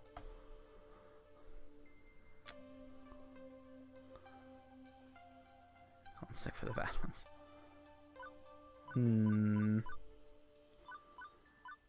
This, if I could prognosticate which days would be the nasty ones, I'm sure I could arrange to come down with the flu or something repeatedly. Ha! If only we could see our futures, yes? Well, assuming them to be long and healthy ones at any rate. But I say you need to be willing to take good with the bad. It beats taking nothing at all. Only so many days left for any of us. Cherish what you have. Even the sour moments, Edgy. It's for the better. Well, if you'll excuse me, I shall really be heading home now. Job's well done and all that, for both of us. Cheerio, then. Yes, tip-top cheerio, Governor. Fish and chips, Bob's your uncle and whatnot. Or, I could simply say goodbye. That also works. With things winding down, there's just one last thing to take care of before I'm out the door. I seek out Gavin to handle the remains of the day. Edgy, good work today. Thanks, boss. Mid-boss? Sub-boss? Gavin will do. Can't say you've been a perfect employee, but my standards are impossibly high. So I'll just assume you were as close to perfect as is reasonable. I'm not entirely sure why you consulted Percy regarding those tickets. He's not on staff, but I suppose that's a minor issue. Normally I'd have dealt with angry parents myself, but I was distracted. I've only second-hand accounts of your performance there, but I have to say, good work. Skill. Dealing with that situation by the driving games took skill. You got to the heart of the matter, right to the truth, even if she refused to see it. I'm not pleased that you sold our Moopy for only $1,000, not $3,000 as I'd requested. Gavin, we only paid $200 for that game. I'd be ripping off a customer with exceptionally deep pockets. One who squats on that game all day, spending only a handful of change in the process. If anything, $3,000, but we need to make up the lost profit from Percy being so Moopy obsessed. What's more, why is it still here is a good question. Was I not clear I wanted it gone? Percy didn't want to break up the family? They're machines, not people. He also didn't want Naomi to be sad. Yes, well, Naomi needs to learn to let go, I'd say. Ahem.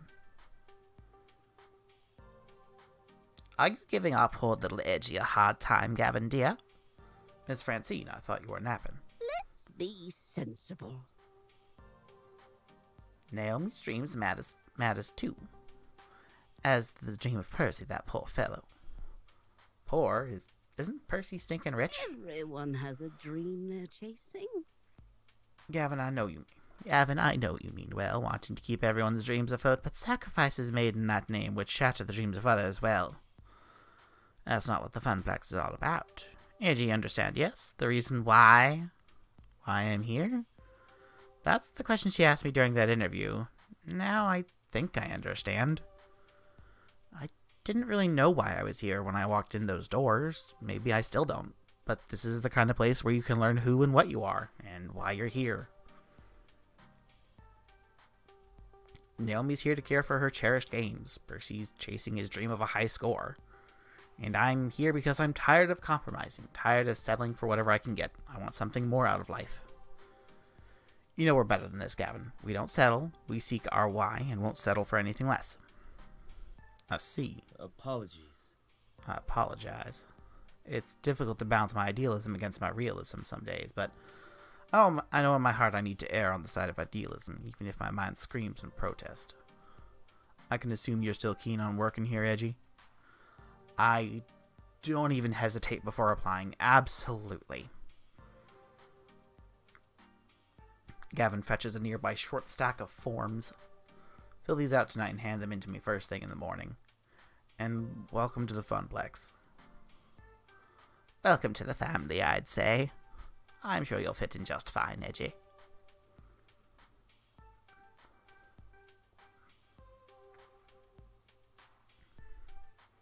One bus ride later, and it's home again, jiggity jig. Juniper, already home from work, bounds over eagerly to interrogate me on my day. Hey. So, how'd it go? It went well. Well or well? Really well. Your little app came through despite being terrifyingly omniscient and just a little bit unnerving. You forgot to mention adorable. That's wonderful. I'm so glad to hear things worked out. You even came home with a smile like when you were a life god. I guess I am smiling. Interesting. By the way, there's just one teensy-weensy little question I have for you. Why exactly did you order a giant crate full of pizza bagels?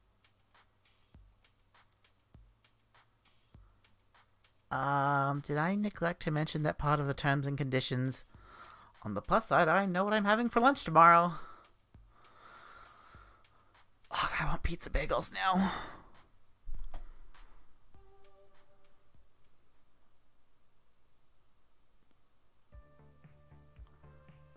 And that's level 01 of Arcade Spirits complete. Hey look, you also won a prize. You'll get one of these for each level you clear, plus some extras for various endings and other hidden thingies. Now let's see your score. Percy seems to like you. He's a quiet one, but with a big heart. You're proving to be a gentle, sweet, and compassionate soul. Also, you scored 5,350 points. Nice. Keep talking with people and your score will go up, up, up. Save the game. Right there.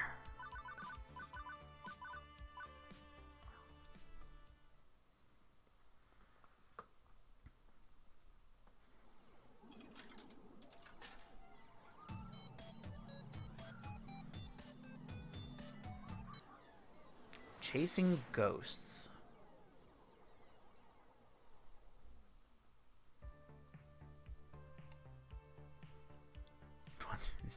This again, it's the future 20XX. And you know what? Things are pretty okay. I've worked as a floor attendant at the Funplex for 2 weeks now. Hard work, to be sure, but rewarding. In a spiritual sense, at least.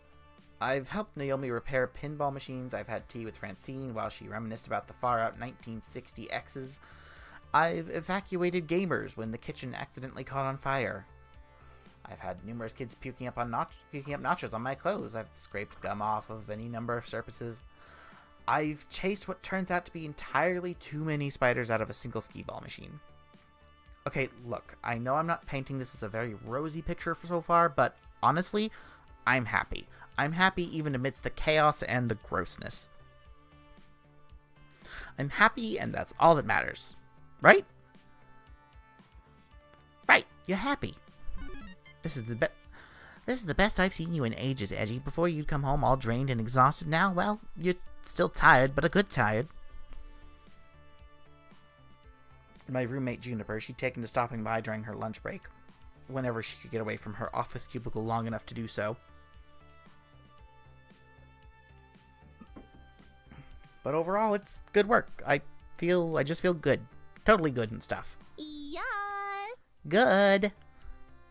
Agreed. Super good. Double plus good. Iris, we talked about you listening in my conversations. What did I tell you about that? To pretend I wasn't eavesdropping even when I am? Exactly. You know, I'd be more upset about my creepy privacy invading digital overmistress, but I have to admit that Iris has really pulled through for me. Even if she also ordered a 3-month supply of pizza bagels on my behalf.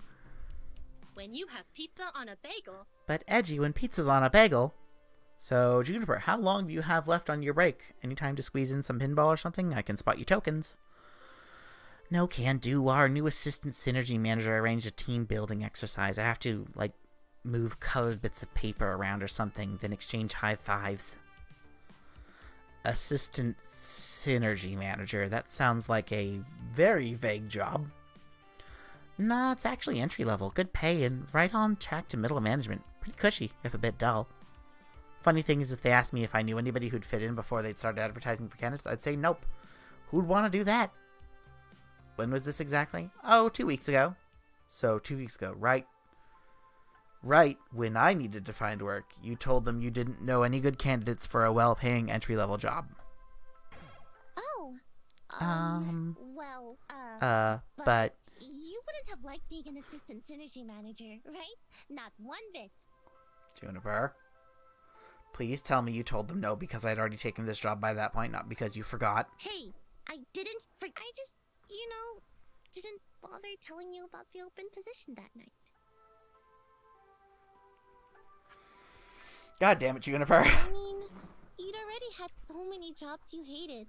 I knew you'd hate being an assistant synergy manager, so I didn't feel the need to tell you. And it all worked out, right?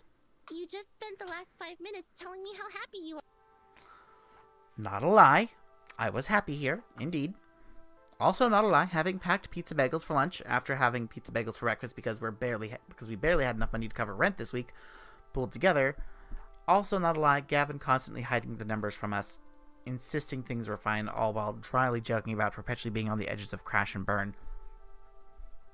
Also, not a lie, that every time someone in my family tried to chase after happiness instead of stability, we fell deeper and deeper into debt and misery. Ooh. Edgy, say something, you're scaring me. I shouldn't feel angry. She stood by me for years, supporting me, trying to do what's best by me, even if she wasn't always skilled at that sort of support.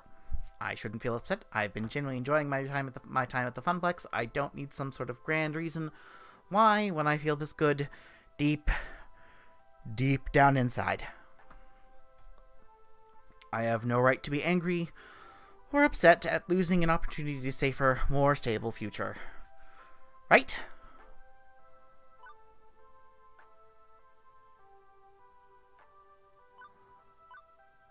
I'm okay.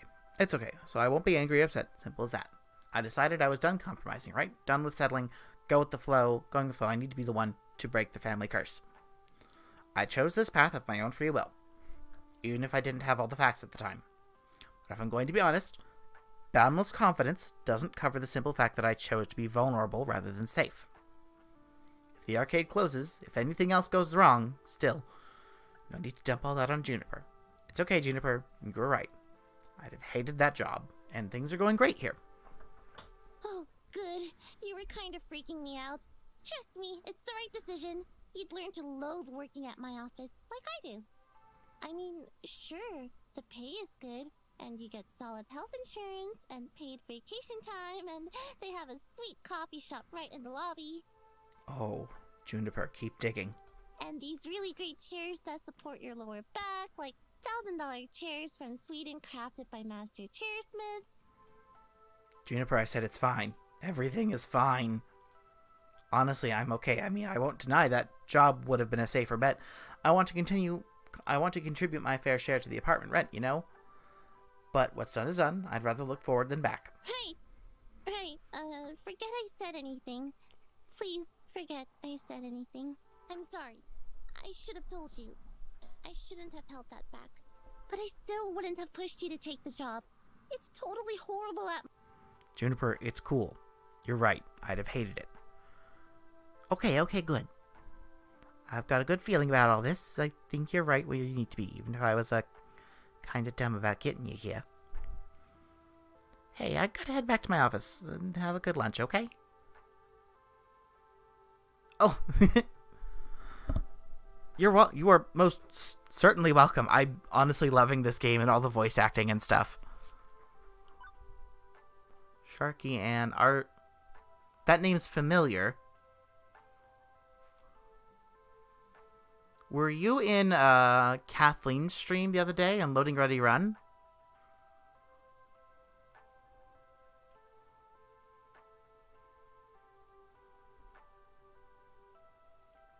Oh.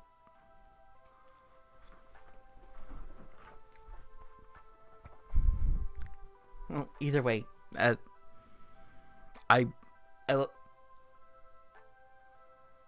using the Now Kiss stream on Friday. Oh yeah. Oh. I love Kathleen and Jacob's playthrough of the first chapter of this. It's real good.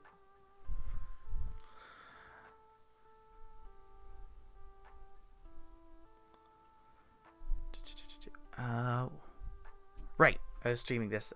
Thank you for hanging out. I don't normally get a lot of viewers, so it's nice to actually have someone in the chat listening to me trying to do my best job at voice acting, I suppose. They are. I love them so much.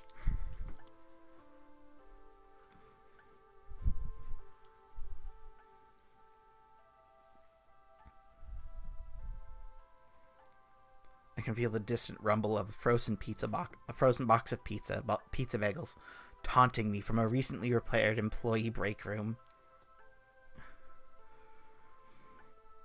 Yeah.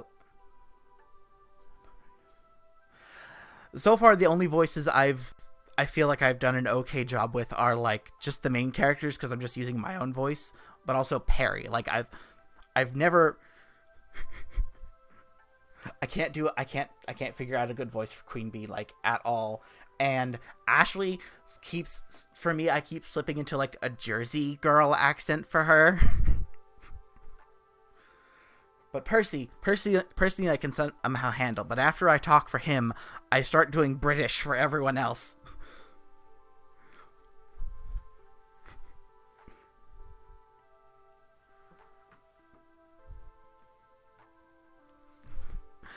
Yeah, okay. And you have a good rest of the hours of your day, yeah?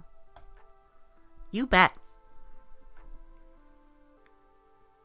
I'm okay with this. Everything is fine. Right? Right. What I need right now is a distraction, and frozen pizza bagels are most certainly not it. My pocket money is really slim, but I think I need to step out for some fresh air and treat myself to a better lunch than that. And hey, maybe some company too? Nice and distracting. Talking to someone about anything other than this. Let's see who's available. Ashley's not a mascot. I really like Percy, so we're going to talk to him. I know Percy's cool with people interrupting his Moopy Mania, but I still prefer to wait until he's taking a break between rounds. Looks like good timing for lunch. Percy's flipping through messages on his phone in a highly bored manner when I walk up to him. Hey Percy, how's Moopy today? Oh, pretty bad performance overall. Haven't even cleared $1 million for the day. Even a few of my stock picks are down. Bad luck overall. Lovely day. But on the whole, can't complain. Every day is a gift. So, do you need something, Edgy? To be honest, if I don't get out of here and get my mind off things, I'm gonna melt down. I was thinking lunch. You had lunch yet? Don't you usually have those little pizzas? You noticed, huh? I'd subsist on peanut butter sandwiches. For a time, it's nothing to be ashamed of, Edgy, and life has ups and downs. But seeing as you're looking to avoid the downs at the moment, by all means, let's go fetch some lunch, if I may suggest our destination. You haven't been to the whole store yet, have you? The donut shop? donut shop and used bookstore. They have pastries and sandwiches and the like. It's a charming little cafe at heart. If you'd be kind enough to accompany me, unless you'd rather we have little pizzas. I will most certainly enjoy this game. Thank you so much for hanging out.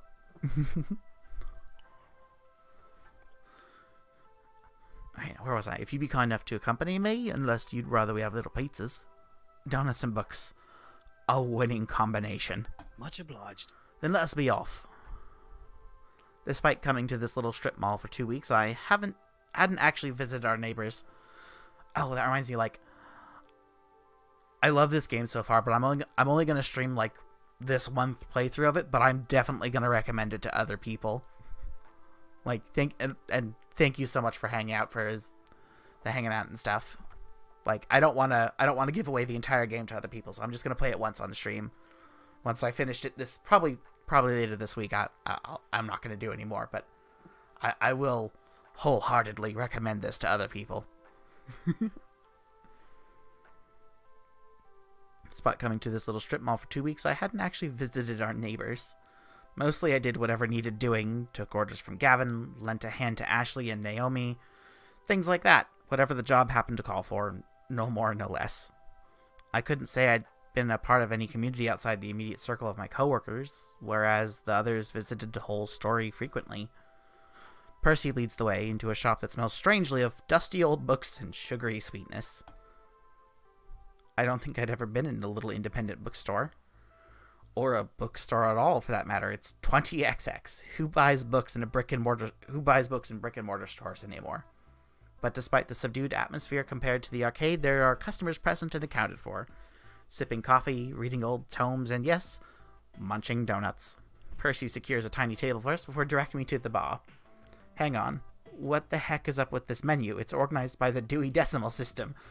Oh, that sounds adorable, and I want to see that in actual real life. I'll have a Douglas Adams. Don't worry, they know my order. And it's my treat, yes? I mumble out a thanks, trying not to make a big deal of it. Cash is tight, and boutique cafe pastries wouldn't help my situation much. $5. See, these are the people that Graham and Jacob play. It's gotta be them, because I know that they are supposed to be like an adorable, like, married gay couple, and this is it. These two right here. Pair of middle-aged guys wait to take my order. Hey, I'd like one super sweet glazed chocolate sprinkle special, surprised with orange juice. You know what surprised me? That one. I'll have the Shell Silverstein. One chocolate with sprinkles and juice coming up. Hi, Graham. It's great to hear your voice. The second fellow puts together my order and also drops a small book of extremely silly poetry on the tray with it. A literary lunch? With alliteration, apparently. Oh, that hurt my tongue to try to say all that together. So many L's. Say, you work at the Funplex, don't you? Hi, Jacob. Right, we've seen you walk past our doors every morning and evening. Like clockwork, tick-tock. Right, sorry, I should have introduced myself. Floor attendant Edgy Summon at your service. I'm your inside guy for tokens and tickets. Oh, we are lousy at video games. Totally lousy. But Francine's just a peach, isn't she? Sweetest dame you'll ever meet. Regardless, welcome to The Whole Story. I'm Ben. I'm Matt. No relation to the actors. Although they're cuties, and so are we. Oh, stop. Stop being cute? Never. Apparently the sugar is available in forms other than round and holy. Anyway, don't let us stop you from having fun on your little date. Wouldn't dream of it. It's not a date. Just friends, then? Friendly friends on a play date? Maybe the real date was the friends we made along the way. I'd say the real friends were the friends we made along the way. Oh my god, these two. I love this writing, and I love these two as voice actors. It's so adorable, and I'm dying a little bit inside because I can't handle how adorable it is. What if the way was also the real friends who were the real friends we made along the way? Okay, now you're just being silly. And how? Oh my god. Anyway. Anyway. Next order, please. The pair waves the next customer in as I return to Percy's table with our orders on a nicely decorated wooden tray. Ha! I'd have warned you, but honestly, Ben and Matt are our best experience without spoilers. They invited me to their wedding, you know. I was new in town back then, but, well, they're kind-hearted to say the least. Percy opens the Douglas Adams book they gave him with his biscuits, but only peruses it lightly, out of politeness to the book lenders. Soon we've devoured our food. It's probably not a very nourishing lunch, all told, but the sweet treat does wonder for my mood. Except Percy definitely picks up on something being a little off. Penny for your thoughts? It's complicated. Penny for my thoughts, then. No need to share yours if you're in no mood. Okay. Seriously, why Mr. Moopy's Magic Maze? Why not? Because there's easier high scores out there to knock over. I looked it up in Twin Galaxies last night. That score stood for 30 years. And that's the challenge, isn't it? But I suppose it's not entirely the challenge that appeals to me. It's, well, how to put this? It's personal. If you don't want to talk about it, no, it's fine. I don't mind telling you, Iggy. I wouldn't tell a complete stranger, but we're hardly strangers, yes? Put simply, Moopy is... It was my little sister's favourite game. Dear little star. Oh, here comes the heartbreak. She passed away when she was young, didn't she? My sister was a child prodigy. A leap ahead of the curve in every respect. Sharpest mind. Cleverest wit. The warmest heart. Mm-hmm. And mazes. Oh, how she loved mazes. She had a gift for pattern recognition and optimization. A gift and a passion. It thrilled her to no end to take on a mental challenge and defeat it soundly. We got her books and books filled with mazes and puzzles, and she'd clear one of them every day. Always wanted more to fill her dreary hours, but only so many mazes. To solve the problem, I got her a handheld game console and a copy of Mr. Moopy's Magic Maze.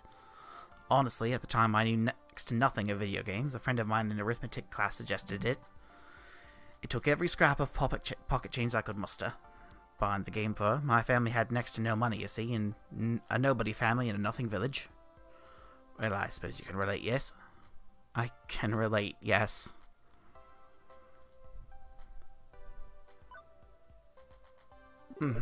We started out with money, I guess, but that didn't last long. Eventually, things like video games were just out of reach. My parents loved me, and they tried so hard, but...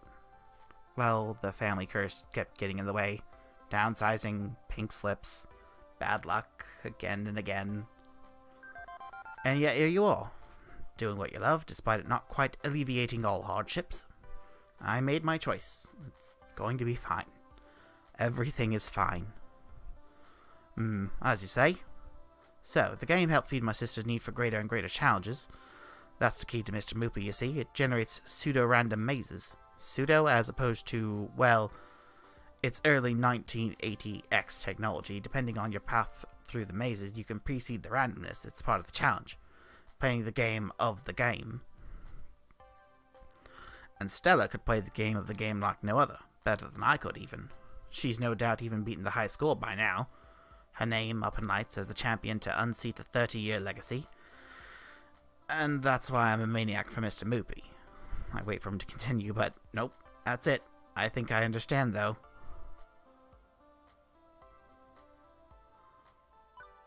Oh, my heart. Oh, my heart. No. Oh, God.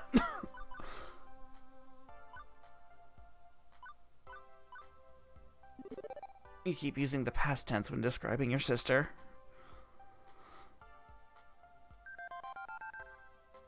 Thank you, Edgy. Her loss is, it certainly left a hole in the world. When she passed a few years ago, all her potential, all her brilliance, gone. Percy sighs deeply, letting the memory wash over him and pass. If not for the heart condition, despite everything we tried, everything I did, in the end, it was simply too much. Oh, my heart. Oh, God. And now, Mr. Moopy's my connection to Stella. She dreamed of beating it, but the little handheld version she had wasn't quite the equal of the original. So, one day, I'm going to take down the score, and I'm going to do it in her name. I'll put her initials at the top of that scoreboard. S-I-S. 3.5 million points by Percival James Sinclair, earned in honor of Stella Isabel Sinclair. I know that on that day, somewhere she'll be smiling at me and saying, "Good show, Percy. Good show." God damn it, he's a big sweetheart and I love him so much. Despite the sadness of the story, I can't help but smile at the ending. Well, on the day you beat the score for her, floor attendant Edgy will be there to cheer you on. Thank you, love. It's appreciated. Beep beep. Beep beep, Edgy, lunch break's over. Back to the grindstone, eh? The arcade's not that grindy. Curious, and, well, if you'll pardon the obtuse observation, you do seem to be going through the motions. Huh? No, I'm not. I'm having a blast there. By doing what needs doing, yes? Of course, I'm a diligent employee. I suppose it's a question of ambition, but it's not my place to judge, and you've work to do, yes? Be seeing ya. Go on, I'll return the tray and our books.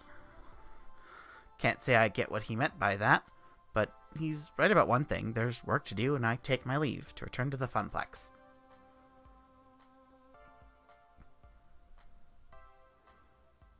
Time for the afternoon shift. That's usually when things heat up. After the quiet mornings, more kids coming in after school, more pro gamers rolling in with the crews. I'm headed back to my desk, ready to take care of what needs taken care of when I'm intercepted en route.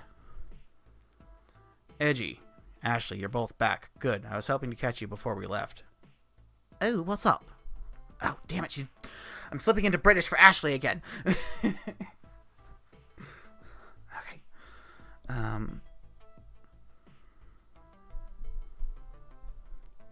Oh, what's up? Oh. Hamza's up. Okay. He is? Okay. Ashley, I'll bring the van around shortly. Edgy, you'll be flying solo today. Hang on, what's happening exactly? Who's Hamza? Hamza's a game finder and auctioneer, and gives next to no notice when a new block of games will be going under the gavel, so we need to move. Ashley, Naomi, Francine, and I will be going to his auction for the rest of the afternoon while you run the Funplex. My first instinct is to nod and go along with it. Gavin's the law around these parts. But Percy's words are still dangling away in my mind. Doing what needs doing is great and all, but maybe I need to step up a bit more? Plus, the idea of being trapped in here during our heaviest hours with no support was hardly appealing.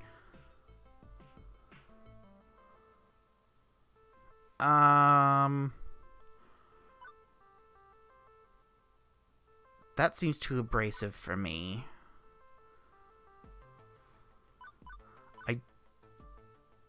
I wouldn't joke about that to someone with Gavin's personality, so we're going to go with basically this time.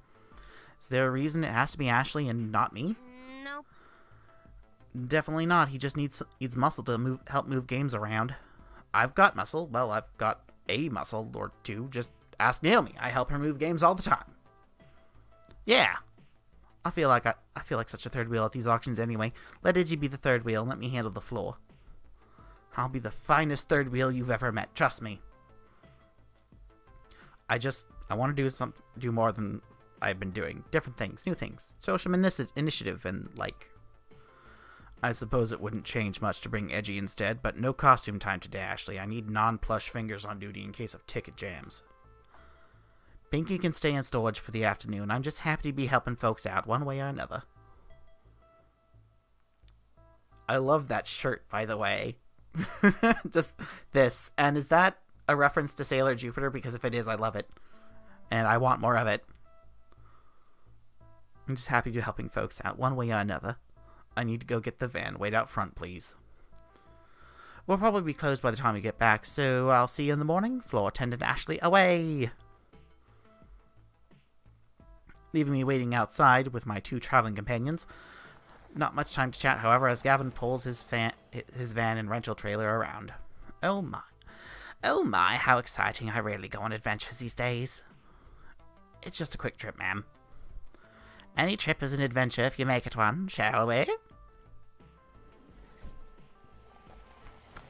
I need to work on my old lady voice.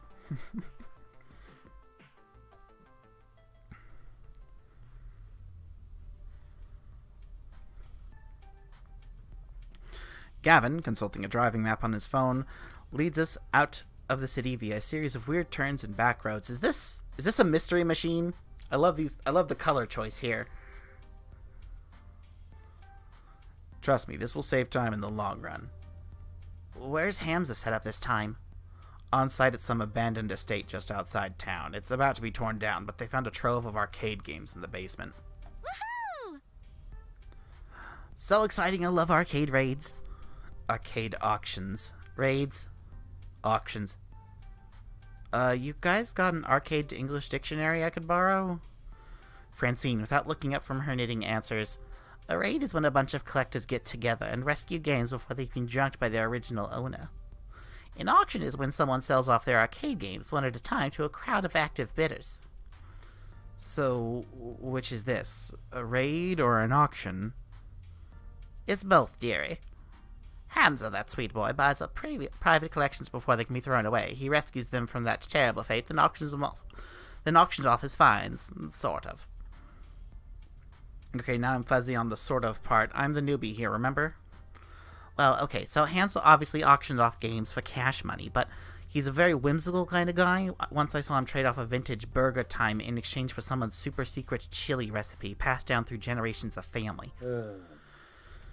In other words, he's just on the edge of being a loon.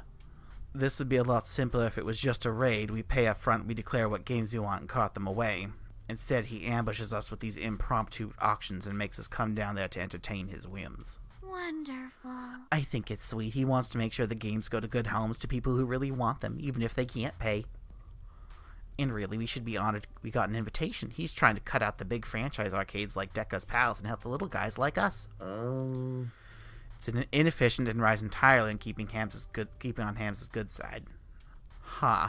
Oh, I'm gonna fuck this up something fierce. I know it. Gavin's right. This could be a lot simpler. Helping out little guys sounds good here. I think I want to know how they met Hamza. So, he only invites a select hand-picked group to his auctions. How do you end up in that select hand-picked group? That would be my doing, dearie. He likes to visit the local arcades whenever he's in town, and as I like to get to know everybody who walks in our doors, I approached him. I suppose we achieved a certain rapport, considering we've had 3 invitations so far. Got some rather lovely games, too, including Loopy. We need to temper our expectations a little, I expect.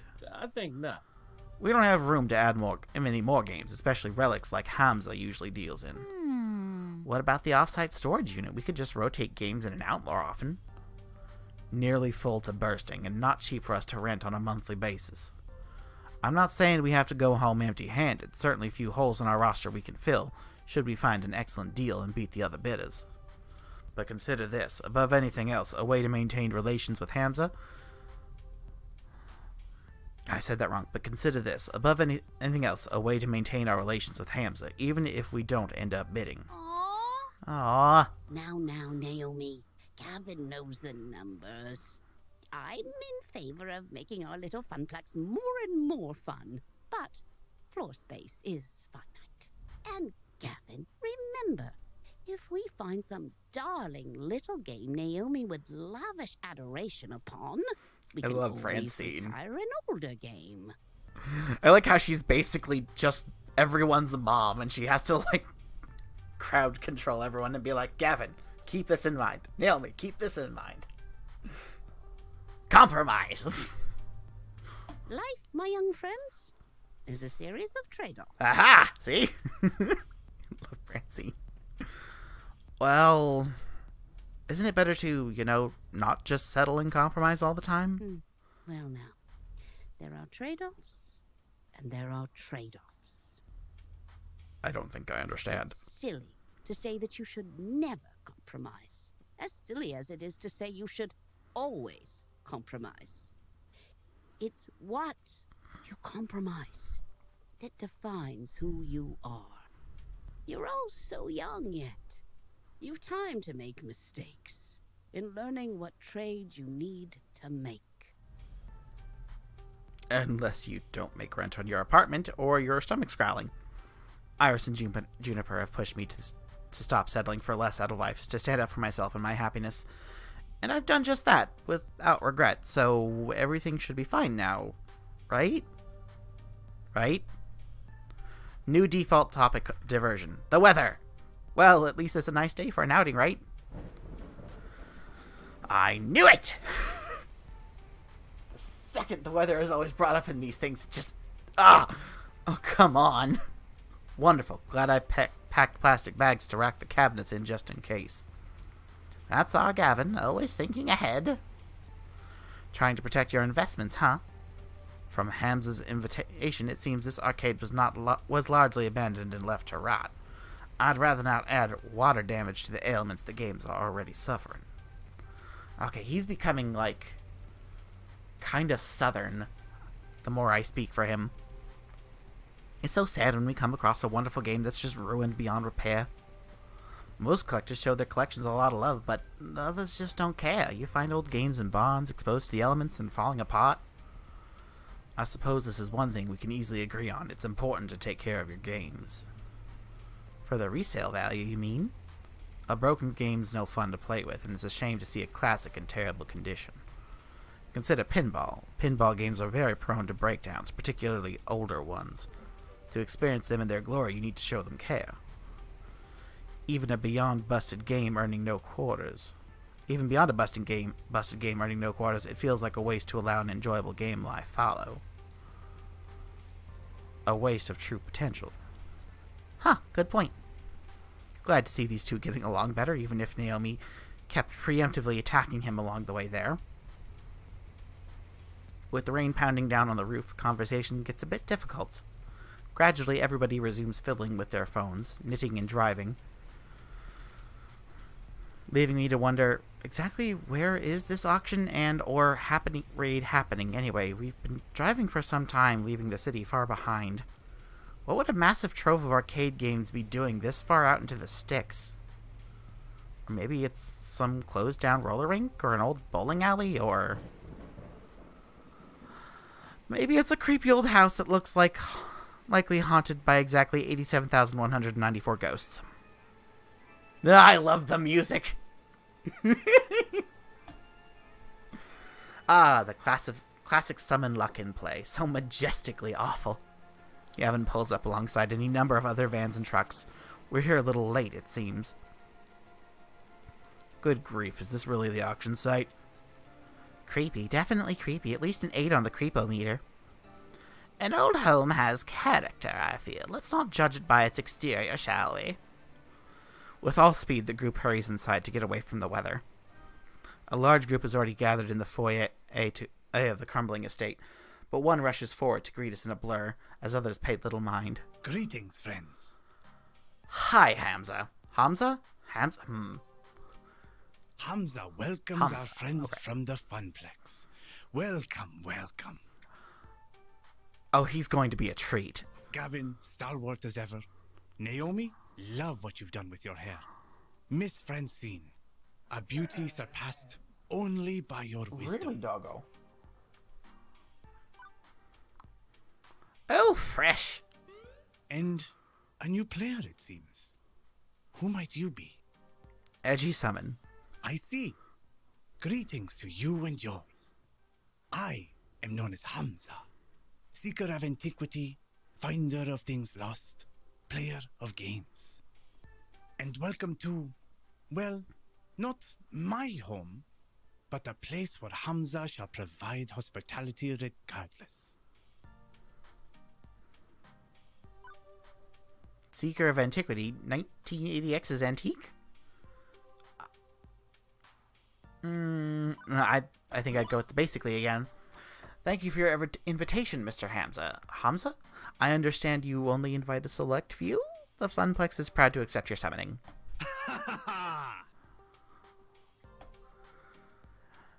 I could have read that better. Indeed, I am very careful who I allow to my events. These machines deserve owners who will respect and appreciate them. Hamza will accept nothing less. Alas, I have not a moment to enjoy your fine company, Edgy Summon. Perhaps later, but for now, it is time. Clapping twice for attention, Hamza rallies the small crowd in the room to begin the proceedings.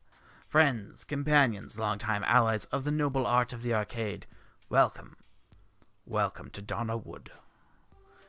Its story begins nearly 30 years ago when legendary pop musician Donna Michaels, singer of such hits as Thrilling and Mama Don't Mope, did a stately pleasure dome decree. Here, the reclusive idol crafted a private amusement park, a petting zoo, and an arcade. Alas, she could only enjoy this paradise for a short 10 years before her tragic death. Needless to say, the estate has fallen on hard times ever since. In this year, it shall be torn down to make way for condominiums. But not before we have our say. Just a second. Puppy dog, are you sad?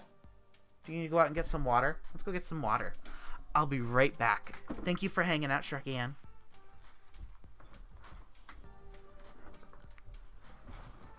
Okay, puppy dog. Okay, we're gonna go out.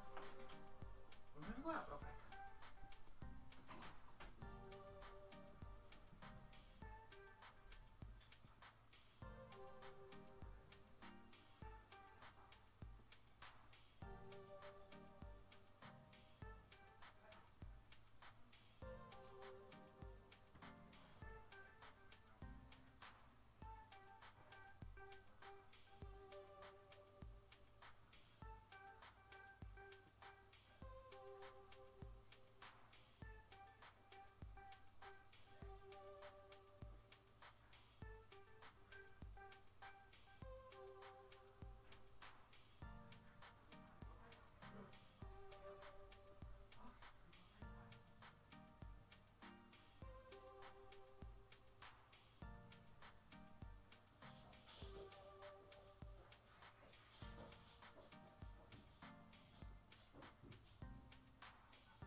doggo. Such a good doggo. Yeah. Some more water in your bowl. Now that you're done your residence, you've probably got an empty tank again.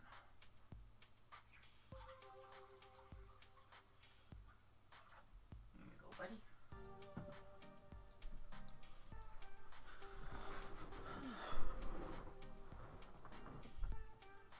Okay. Needless to say, the estate has fallen on hard times ever since. In this year, it shall be torn down to make way for condominiums, but not before we have our say. Friends, those games that Donna Michaels cherished still lurk one floor below, ready to be rescued from such a terrible fate. It is our moral imperative to do so. I have paid the estate owners a princely sum for the entire lot. Now, Hamza parcels them out to you. By all means, browse the collection. See which pieces sing out to you. Wolf, do you have to drink so loudly? You're getting caught on the mic, I'm pretty sure. On the far table, you shall find refreshments, grapes, sparkling wine, and delicacies from my travels. Mingle, cavort, and we shall begin the auction in 1 hour's time. Indeed, a lavishly arranged table that probably costs more than a single arcade game put together is descended upon by the invites soon after. I feel like I'm attending some ancient Roman celebration of debauchery and gluttony, not an arcade raid, or an arcade auction, or whatever. Donna Michaels, I knew it. I should have recognized Donna Wood when we pulled in, but it was raining too hard. Who? You've never heard of Donna Michaels? She was the hottest musical act in 1980X. Naomi, I was born in 1990X. I'm totally plugging my phone into the van stereo so we can blast Girls Just Want to Play Games all the way home. But first, I'm gonna go check out the cabinets in her arcade. I'm not really into mingling. Later.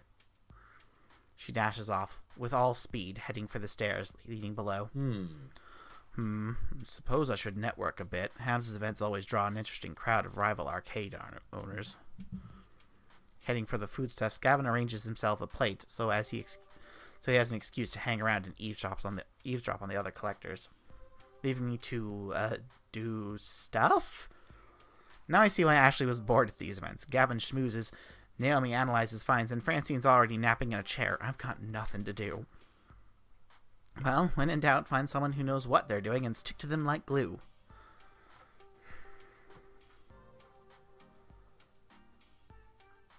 I feel like Naomi will be the more fun choice. But I feel like there's more to know about Gavin. I think, though, we'll go with Naomi. I'm not really interested in the arcade version of Game of Thrones going on up here. Gavin can handle these guys.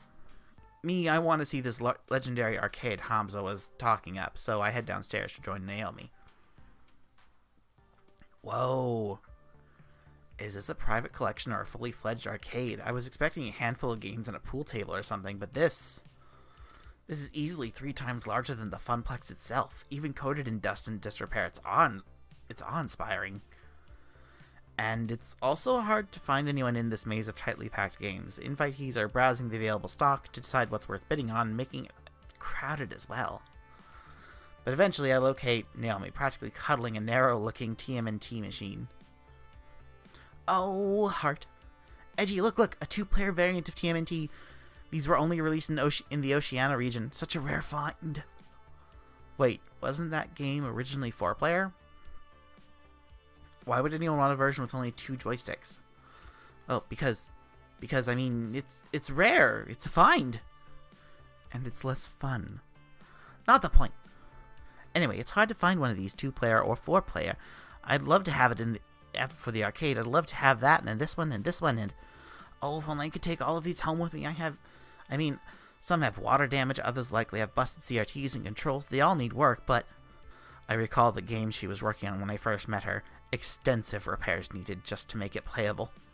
So, not only would you have to bid and win the game, but you would have hours of work and plenty of spare parts to purchase ahead of you? I know, isn't it great? Okay, is there a nice way to say this?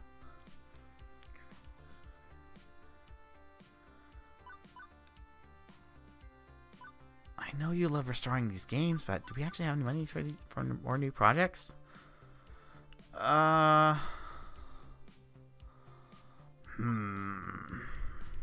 This one. Stop and think. It's a question of resources above all else. Before buying the game, obtaining parts, paying you per hour to repair it, I don't think the Funplex can support many more of these rescue projects. Ugh, you sound like Gavin. I'd make the time. I'd work for free. I'd do whatever it takes to give these games the care and love they deserve. It's admirable that you want to devote so much of yourself to the games, but the games we do have need your love too. Even you have your limits. You have to accept that reality. Naomi sighs, frustration building. It's not fair. It's not fair. I know. I mean, I'm not dense. I know there's only so much we can realistically do. So many projects I can actually take on. But I wish I could do more. I wish we could do more. The Funplex has never really been a success. Even before I came on board, it was always struggling to stay afloat. I joined it because so few arcades still have the games I love. But I can't turn our situation around, can I? No matter how hard I try. This was my first job. Part of me is hoping it'll be my last job, too. That I can happily spend all my days tinkering with these wonderful games.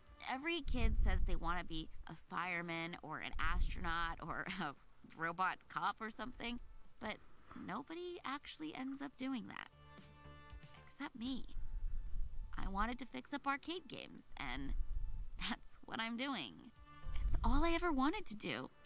So when I see all these old, broken games, I just want to show them the love I can give. I could be happy working on them for the rest of my life. Wow, that's dedication. And really, you went straight from school to an arcade job? I mean, I meandered from job to job, never really sure what I wanted. That's normal, right? Yeah. Oh, definitely. I'm the oddball here. It's funny, I followed my heart and found just what I wanted, what I needed, and now, well... Now I'm scared someday it'll all come to an end. The Funplex will close. And if the Funplex goes under, I really don't know what I'm gonna do. All I ever wanted was to work in an arcade. And I'm literally living my dream. Okay, now I feel bad for bringing down her day. Shit. Hey, look, you never know, right? Maybe we'll get lucky. Maybe we'll find a game down here that brings in thundering herds of players. Right. It's a slim hope, and we both know it, but Naomi clings to it immediately, eagerly. My low bank balance and grumbling stomach mean I need to cling to that hope as well. I made my choice, now I need to make that choice work. We just need to find the right game. Something nobody's played in a long time, something that'll tug at the nostalgia strings. It's difficult finding the right balance, especially in the year 20XX. A lot of these games are on life support, borrowed time. But they can be repaired, right? Well, yeah, for now. But CRTs, the monitors that power these old games before LCDs, and now 3D flats started replacing them, they're in short supply. Nobody makes them anymore. I mean, who buys a tube-based TV board anymore? Nobody. It's all high definition, that dumb 3D projection tech that looks awful. Nobody appreciates a good CRT anymore. Aren't high-def displays always cheaper, though? I've seen some old games running them in other arcades. They're wrong is what they are. These games weren't designed for pixel-perfect flat panels. They're designed for fuzzy tubes. The picture looks weird on LCD. Even 2 weeks and I'm still fuzzying myself on a lot of this stuff. But I grew up in the internet age. I'm silicon literate. I got opinions.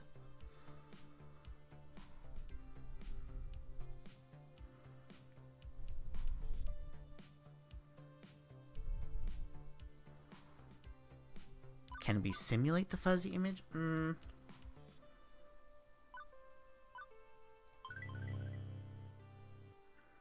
So it's a problem of having spare parts on hand long term. Short of building our own factory for cranking out TV tubes, there's a temporary fix. Buy some cheap common games and use them as organ donors. And ruin a classic? Cheap and common, Naomi. Not some rare find, but one that's still readily available. We can even keep the cabinet itself so it can be restored later if need be. Point is, mixing and matching the guts will keep more fragile games afloat. Makes sense. Well, I mean, okay, yeah, that does make sense. And I bet I could sell Gavin on that idea too. We need more rental storage, but it'd mean less ordering parts and less downtime.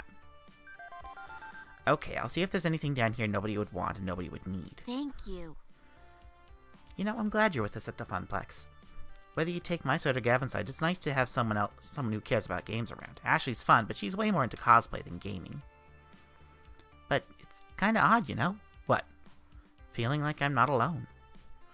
I know that sounds dramatic, but I'm so used to toiling away in my little workshop with Ashley and Gavin not really caring about the things I love.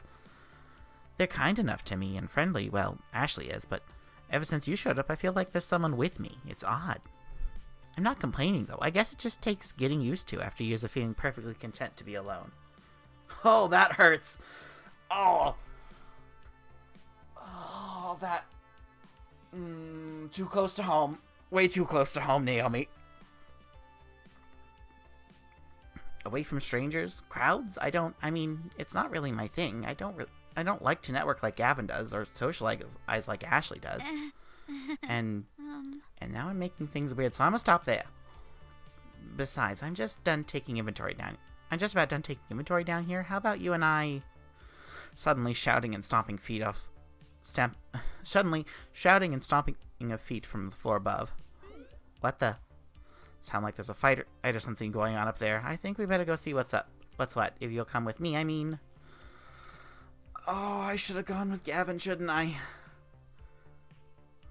What's going on? I heard shouting. Hamza has ejected a representative of the Dark Carnival known as Dekka's Palace from our midst, and not soon enough, in Hamza's opinion. Oh, okay, I guess everything's fine then. Excuse me, I'm gonna go get my work apron on, since we'll be moving games soon. Naomi, if you don't mind, after you change, we should coordinate our wish list. I want to get that settled before the auction begins. No, don't leave me alone with the Bacchanalian Orgy Master. Oh, God. This writing is too good. Excellent. Now, let us resume the social amusements and ocularities. Eiji-san, we will speak, yes? What? Oh, you don't want to be left with the Orgy Master either, Wolf? Well, too bad. Here we are. Hamza leads me off away from the chattering crowd, presumably not to eat me or yell at me or anything like that. I make it a point to get to know all who attend my gatherings.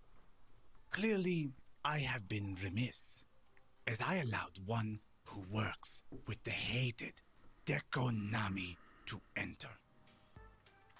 Hamza would like to know you better, my friend. Not that Hamza assumes you to be a spy, of course. It is simply a matter of what is proper and right. Alrighty then. I'm just a floor attendant at the Funplex. Not much else to say. Come now. Surely there's more to you than that. Share with Hamza. Consider me an impartial third party. Surely there are matters that occupy your mind which would be inappropriate to air to your business partners? Okay, this guy's clearly on a fishing expedition for dirt. Considering the high court of arcade royalty I'm supping with, maybe it's best not to give him anything. But I also don't want to make relations difficult for the Funplex if this guy really is a leading supplier of cheap arcade games.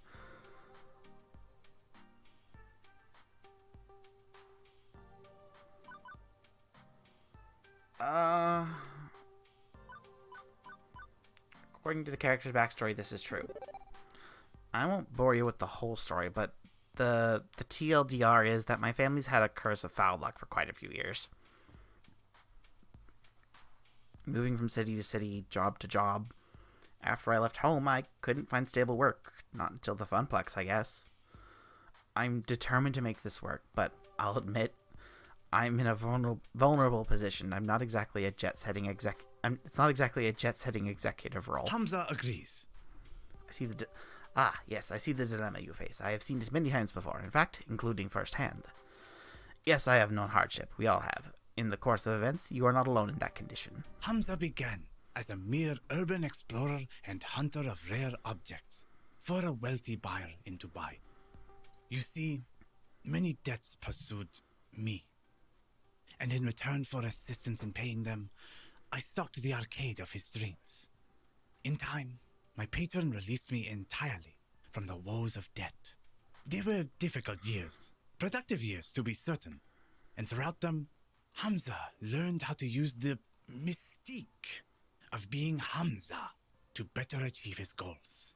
Now I stand before you with power, and with hard-earned respect for that power. I leverage it to ensure that those who respect games as I do can enjoy them, even if they lack coin. But yes, I have known hardship. We all have in the course of events. You are not alone in that condition, my friend. Okay, so how do I get out of that condition? Do I need to indebt myself to a wealthy prince or something too? No. You will need the will to dream, and the will to work. The will to make the trade-offs that will bring you closer to your ambitions. Francine was mentioning something about that earlier. Wisdom and beauty, that is, Francine. I'm trying not to make trade-offs, though, not to settle. My parents, they gave up so much just to barely scrape by. Ah, that is the puzzle, is it not? What to trade? Allow me to regale you with a story. Hamza makes a sweeping gesture to the beautiful ruin of the Donna Wood mansion and to an oil painting hanging on the wall. At one time, Donna Michaels was a star on the rise. She had all she could ever desire and indulged in her desires all day long. But so indulgent was she that she failed to maintain the work that brought her there, and after her second album didn't meet expectations, she lost interest. For years she lurked in these walls as a recluse, playing games for hours and hours. Rumor has it she was found dead within her beloved arcade, hand still wrapped around a glowing joystick. She starved to death, lost in a game. I'd say that's ridiculous, but I've seen Percy play it for hours and hours at a time. And now... Oh, music's getting haunty. And now, her lost and aimless spirit haunts this very place. Oh, great! Adrift as a ghost in the machine. Too spoopy for me, man. Too spoopy indeed, and obviously a grim fairy tale, rather than reality, but I feel there is an important truth buried in the myth. I ask you, was Donna's life simply spiritually satisfying? Oh my god, am I slipping into Russian for this guy? She didn't need to make any more albums, she wanted nothing and had everything. You could say she died doing what she loved, playing games. Okay, but she still died, no getting around that. Hamza agrees. Precisely. So many years thrown away, refusing the world around her, in favor of a dream. A dream is a lovely thing, but you must balance a dream in one hand and the world in the other at all times. Naomi, she clings to her dream. Gavin, he clings to the world. Neither of them are truly happy as a result. Ah, heck! Perspective! And what of you? Do you seek to be truly happy? Well, duh, what else was I ever going to answer except yes? But Hamza pressed a finger to my lips to silence me. Hold that thought. The auction is about to begin. Hamza claps twice, calling the room to attention. Greetings, friends. Friends, let us proceed to the arcade below. We have many games to bid on, all of which must be out the door by morning.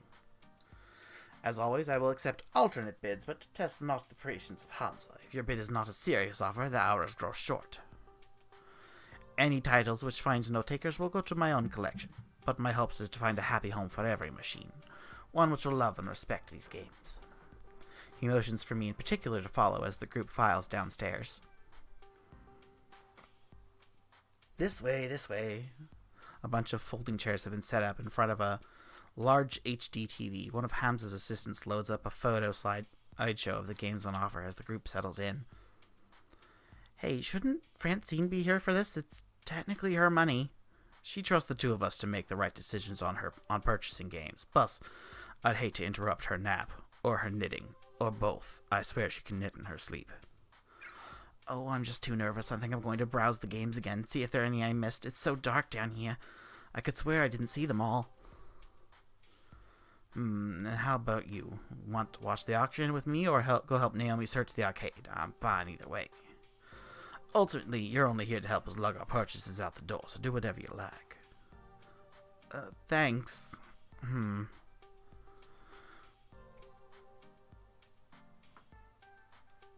Oh, jeez, I'd fuck this up for Gavin so hard, I know it. Depending on how heavily scripted this next part is. But I already spent time with Naomi, so let's spend time with Gavin. Auctioneering sounds fun. Do I get to wave our bidding paddle around? Hamza's auctions are usually a shout-out-loud affair rather than discreetly signaling, but I admire your enthusiasm. I settle in next to Gavin on one of the rickety old folding chairs. Not quite as posh as the banquet spread above, but hey, it's business time, not indulgence time. Naomi sent me a list of games she wants me to bid on. We argued it a bit, and I managed to bring her down to 3 must-haves, and the rest would-be-nices. Needless to say, if the would-be-nices start bidding up, I won't be bothered.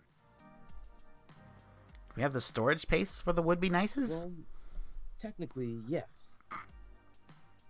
What about the cash? Like I said, only if they don't get driven through the roof. And maybe keep an open mind, right? Don't forget to see the forest for the trees while looking at the bigger picture or something. Right. As Francine says, I know. But there are certain hard realities in play.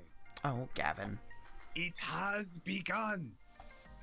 I half expect mid-90s techno to start blasting as this slideshow begins, but nope. Just pretty photos of old games. Behold! Look at these beautiful games. They could be yours. All yours. But before we dive right in, I'd like a moment of recognition for Donna Michaels, whose spirits inhabit these halls. We who are about to rescue her games do so out of respect for her and her passions. May her soul be at peace with her beloved arcade in good hands.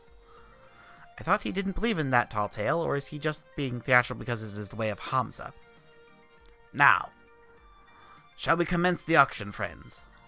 I settle in and wait for Gavin to take an interest in the games on bid. Our next item up for bid... Oh, hey, I recognize this. It's Joust, just like the one I moved out to the floor 2 weeks ago. Gavin frowns at his tablet, confused. Why is this on Naomi's must-have list? We already own one of these. The bidding opens at a pittance, a mere $50.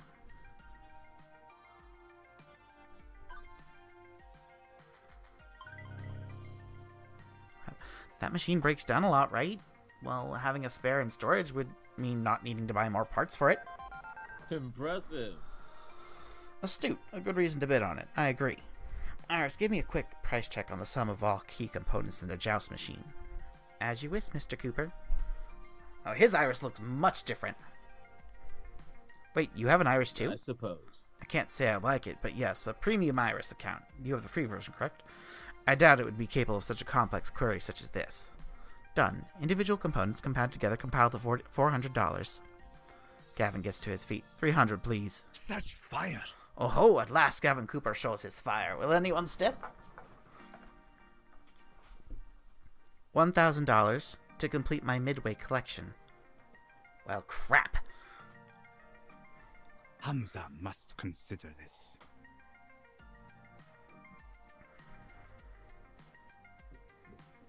Naomi's pride and joy is a fully restored Joust, but it breaks down frequently. I want to keep her dream alive by giving her an organ donor.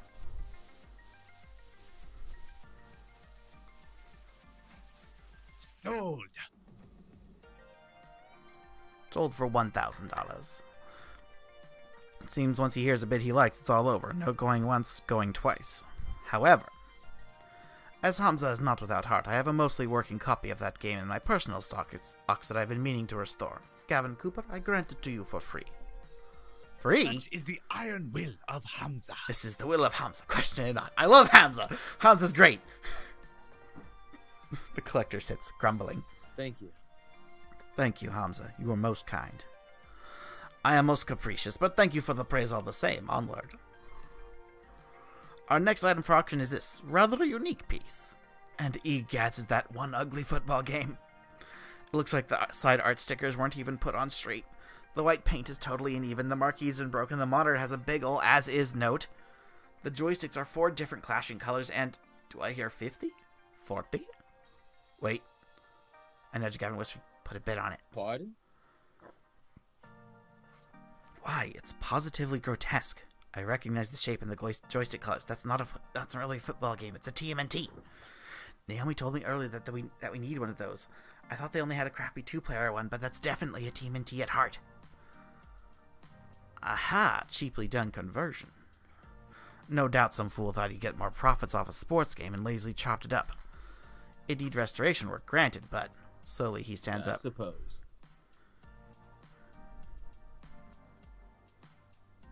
No, not the one. Very well. Sold. So Gavin Cooper at the Funplex. Thank you. After Gavin sits down, I could swear I spotted Hamza wink at me. Does he know we just conned him? And is he okay with that? Shit. Impressive. You know, Edgy, you're more knowledgeable about old arcade games than I thought you'd be. Well, my parents took me to arcades all the times back when I was a kid. I had a few favorites like TMT, Q*bert, and Hazy Flashback. Those were good times. Better times. Very well. I suppose you can relive those good times a little once Naomi restores that game. During your breaks and after work, please. Yes, sir. I realize my demeanor is one of seriousness, but it's not like I'm anti-fun. I enjoy a pinball game or two for that matter. But that was more for the challenge, though. Order to chaos, developing mastery over the game, and so on. Which is fun for me. Fun is a highly variable concept from person to person. For example, undoubtedly, Naomi was going to have considerable fun restoring that TMNT back to its former glory, precisely because it is so mutilated. The Funplex provides fun in any form where the visitor requires. That's my endgame, the goal I reach for. The tricky part I found is balancing conflicting fun, ensuring as many dreams are realized as possible, despite reality being rather harsh about it all. We'll need to watch our budget today if we're going to optimize that fun. Do you understand? I guess. Being optimal is fun for you. I suppose it is at that. Revel in the splendor. Next, a rare find indeed.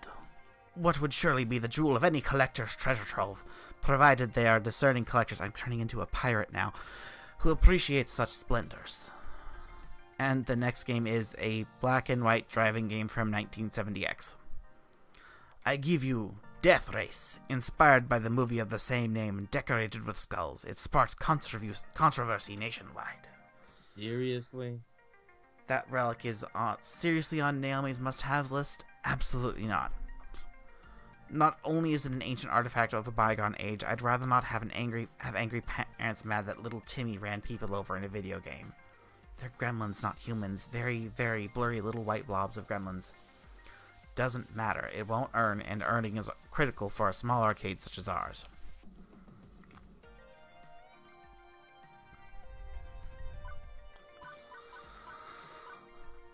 I feel like I can't play the Naomi card constantly, and that's what all we've been doing this time we've spent talking to Gavin, it feels like. I don't feel like Gavin would respond well to this. I think... How large is our piggy bank right now? Considering we've got Joust for free, we've got a TMNT for pennies on the dollar, I think we can afford this last must-have. I suppose that's sensible. Good thinking. Conservative early bidding means we have enough to splurge on this. I doubt it'll perform very well in the arcade, honestly, but it'll get Naomi off my back. Hamza, the Funplex bids $250. Pixelpalooza owner. God zooks, I'd find like that can't go for a paltry $250. I bid $300. Oh, I don't like you. $400. Concern it, $500. We have 5. Do we have any numbers above that? 6. 6 of one, half a dozen of another. Tarnation. No one willing to match? It seems you have won yourself a piece of arcade history, Gavin Cooper. Sold. I kind of turned into like this weird gremlin for like a half a second with Hamza's lines there. Satisfied, Gavin sits back down and offers me a curt nod of thanks. And that's everything on her list. Well, the must-haves and a few of the would-be-nices. Now to sit and wait while Hamza grinds his way through the rest of the stock. We can't start moving games out until the auction's complete. Naomi's not replying to text. Can you go find her? I'm sure she's around here somewhere. Let her know what we bought. Sure thing. Leaving the excitable auction master and his compatriots behind, I started wandering through the maze-like arcade of Donna Wood's private collection. Naomi! Naomi, where the heck are you?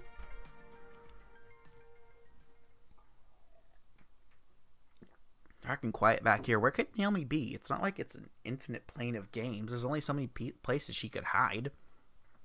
As I walk by a game, the screen lights up.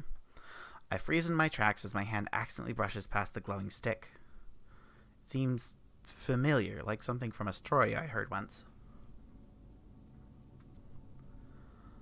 Hamza's tall tale. He said Donna Michaels supposedly died while playing one of these games, a game with a glowing joystick. I should walk away. I should go. I have official Funplex duties. I have been very good about not gaming when I should be working. But someone's already inserted a quarter. The game is ready to play. One game couldn't hurt, right? Just one game? I want to play the game. Oh, jeez, this is gonna get spooky. Oh, spooky things. Okay, play the game. Let's go. My hands wrap around the stick, and my eyes drink in the colored lights swirling on the screen. Play the game. Play the game. Play the game forever. Polybius. Copyright 1986. Sinisclosion? Game start. This isn't real. It can't be real. I'm in here. That's me.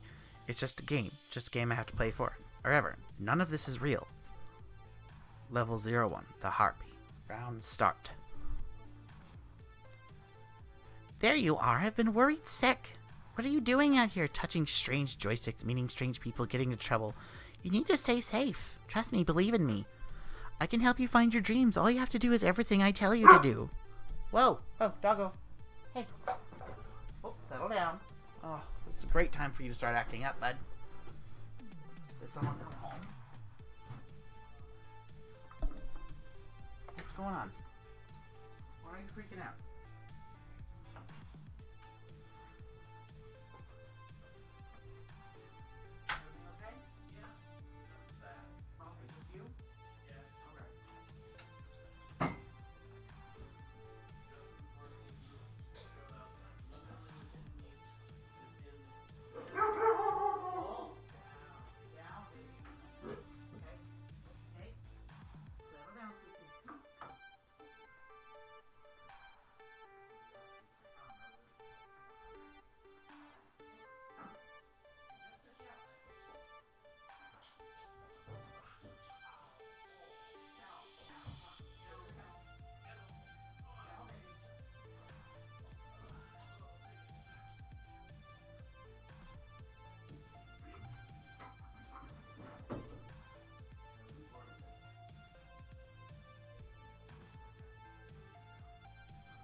Oh, dear. Doggos. You depend on me. You need me, and you'll always depend on me. You'll always need me. I'll see to it by making sure I control everything in your life for your own good. Oh, jeez. Harpy used overprotective. It's super effective. Oh, dear. That hurt. It really hurt. I'll hide the truth from you. I'll keep you away from every chance you ever have to better yourself. I won't let you leave me. You'll always need me. It's not real. It's not real. Harpy used Yandere. It's super terrifying. Ow, Juniper. Stop it, please. You agreed I was right to hide that job opportunity at my office from you. I was right. Everything is fine. You'll never doubt me again, right? If you do, I'll beat you until you understand. The game. I have to win the game. I get this feeling that if I don't win, I'll never get out of here. Something's wrong. I know Juniper's not a control freak. This isn't like her. Current health, 100%. Action.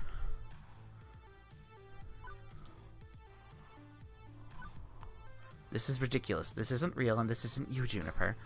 I know how much of a bastard I am for saying this, but you're not competent enough to be a calculating mastermind trying to keep me dangling from your leash.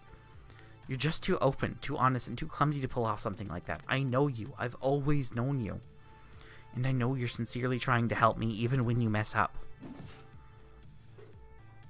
Player used harsh truth. It's super honest. No!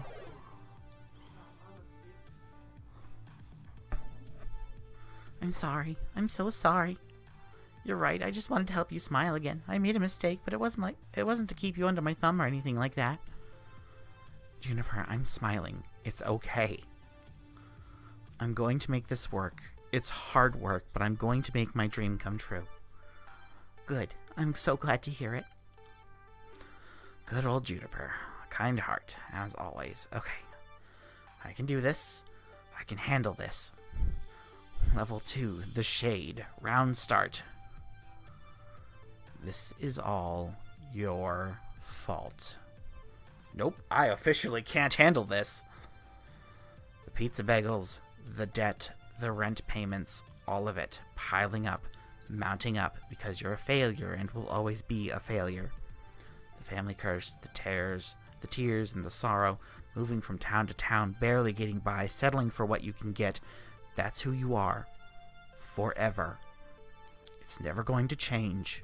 The arcade job, it'll collapse. It's already not enough to turn back the tide. Inevitably, the arcade will close, bought out by Dekonami, and you'll be jobless, homeless, ruined, just like you deserve to be. Shade used depression. It's super unfortunate. Oh my god.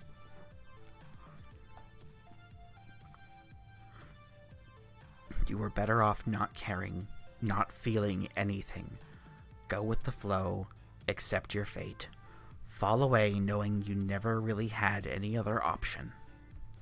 You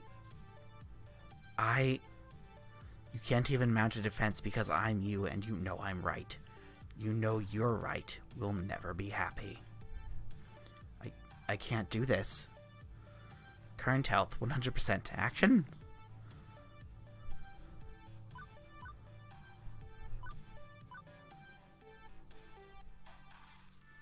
I can't do this.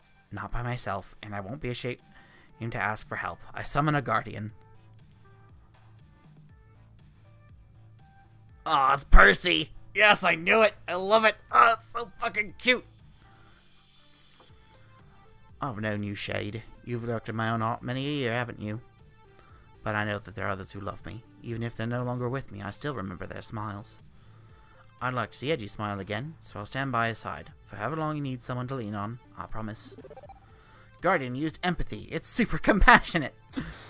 But you deserve... Oh, that doesn't have to be me. I can decide who I want to be. And with everyone standing behind me, I know that if I should fall, someone will catch me. Prepare for final boss. Good, I'm ready, and I'm definitely ready to get out of here. The Lost Soul. Round start. I don't get it. Not one bit. Are you Donna Michaels? Girls just want to play games. I just wanted to be happy. I made a place where I could be happy forever. Walked inside, then locked the door and threw away the key. I love that it's missing Noah down here. Oh my fucking god, this game is just so beautiful and I love it. I got what I wanted. I was happy. I didn't struggle. I didn't try. I didn't do anything more than I had to, just like you. Like me, I'm not a billionaire pop princess. Neither was I, and nobody liked my second album. I wasn't meant to be a star, so I gave up. I was okay taking the money and running. You could do the same. Maintain, eat the pizza bagels, do everything that's asked of you. Let Juniper continue to float the rent. You're in a good place. You could stay here, you could let go, play games forever, be happy. No ambition, no hope, no need. You'll be fine. You'll be safe. Go with the flow. Go with the flow. Ever since my little lunch date, something's been bugging me. Maybe now I know what that is. Why did I ask to replace Ashley on this trip? I didn't have to. They didn't ask me to. Why did I do it? Because this isn't enough.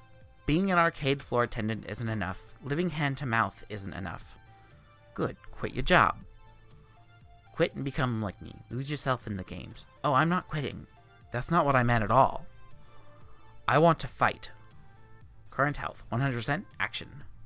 No, I'm not fighting her. That's not what I meant either.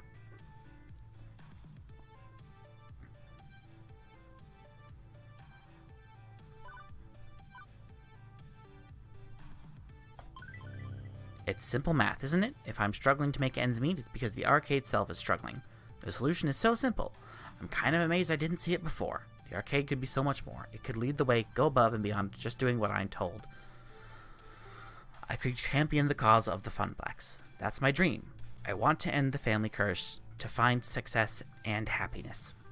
And when the Funplex is finally the roaring success it deserves to be, with God as my witness, I shall never eat a pizza bagel again. The glitchy sage just looked at me with confusion. That sounds hard. Yeah, it kinda does, doesn't it? It's a hard path, but that's how it's going to be. No, I don't think so. I think you need to stay here with me. You need to play games forever. That's so much easier, isn't it? To just let go? I can make you see. I can keep you here, drag you down, tear you apart. I eye my health bar nervously. It's still full, but that could change. I don't think Polybius is happy that I'm not giving in. I can't risk a fight with Donna. I need to get out of here. Prioritize my survival. Or do I want to try to save Donna too? This is risky as hell, but nobody deserves to reach out inside a video game forever. Assuming I'm not just wildly hallucinating based on Hamza's spooky story taking root in my mind, and none of this is actually real in the slightest. Donna, I'm not staying, and you don't have to either. Polybius is making you feel this way. It's taking advantage of you, leveraging your depression. I know because I've been mired in depression too, and I know if I can beat it, so can you. Nobody wanted me. They hated the second album. They moved on. Why not play games forever? Why not lock the door behind me? Nobody cared. Nobody cares.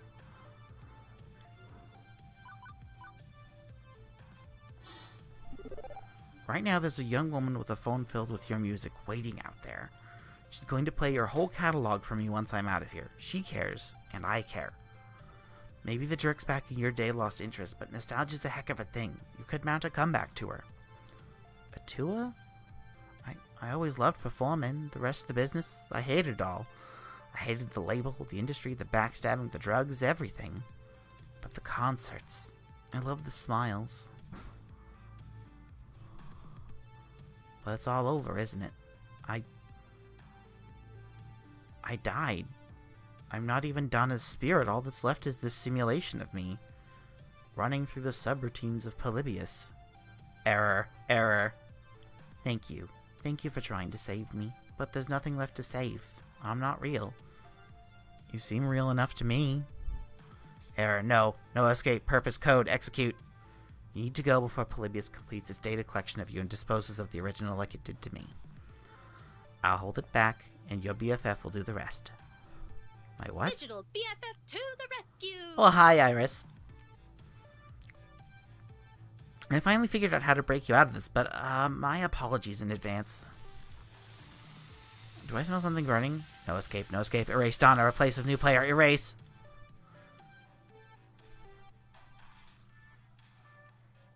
No matter what. I saved her as best I could. At least she escaped in her own way. Bacon, and I'm in a lot of pain. And my consciousness snaps back. My hand releases the joystick immediately. Also, my pants are on fire. On instinct, I kicked off my shoes and yanked my jeans, and getting rid of the dust, stamping on them, I quickly put out the flames, leaving only smoldering denim and the melted remains of my phone. Iris! Oh no! She sacrificed herself to save my life. Wait, no, she lives in the cloud. She'll be totally fine. Still, I'm out of phone and possibly have first-degree burns, and backing the hell away from that demonic video game as fast as possible. Gavin.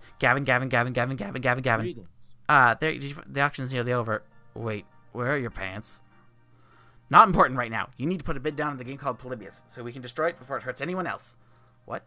Look, it's a long story. We may not have much time, so if you wanted that game, whatever it is, you should have put it on the wish list. They're bidding on it now. What? Sold. One rare Polybius prototype for an undisclosed sum to the undisclosed buyer. A woman who hadn't said anything all night long nods her head in appreciation, still expressionless. Thank you for your cooperation. Two similarly dressed black men in black, rise from their chairs, departing with the woman, presumably to go box up the game to put it in Warehouse 13 or something. But Hamza, wait, you can't. Hamza's hands are tied. All sales are final. This one in particular is extremely final. Hamza does not seek to cross federal authorities. Yeah, I think I should let this one go too. Honestly, the sooner I forget about it, the better. Especially if I don't want to be renditioned to a black site prison in unspecified Istan. I feel the need to emphasize you aren't wearing any pants. Yeah, my phone caught on fire while it was in my pocket. See, this is why I don't like smartphones. They're occasionally privacy invasive, overly expensive, and occasionally combustible. An unfortunate incident indeed. But as hospitable host, my course is clear. Hamza shall provide you with his pants. Oh, Hamza. That is extremely not necessary. Fortunately, rather than ripping off his trousers right then and there, Hamza summons one of his helpers with a clap who provides a spare pair. Why do you just have pants on demand? In my line of work, one must be prepared for all eventualities. Now, in apology for being unable to provide you with a game you sought, perhaps Hamza can offer you something special in recompense. My friends, the final 3 games for auction, all rare, all special, all highly sought after by collectors and operators alike. Only a few prototypes were ever made, released to test markets. None of them made it to mass production. What you are about to see are rare gems of arcade history. You may make a priority bid on any one of these games of your choosing. That's Gavin, who's shaking his head lightly, confirms that we're officially out of bidding power. Not that I really care. I can't think of any obscure games I'd really want to add to the Funplex, but better to accept Hamza's apology and take a gander at them. With a click of a side, I see... Behold, Phrase Invaders, Wyvern Keep, and Zombie Meltdown. All in mint condition. All 3 are sought after endlessly by collectors. And now, you can bid on Phrase Invaders, a unique typing-based game from the land of the rising sun, Japan. Defeat the alien menace armed only with a keyboard.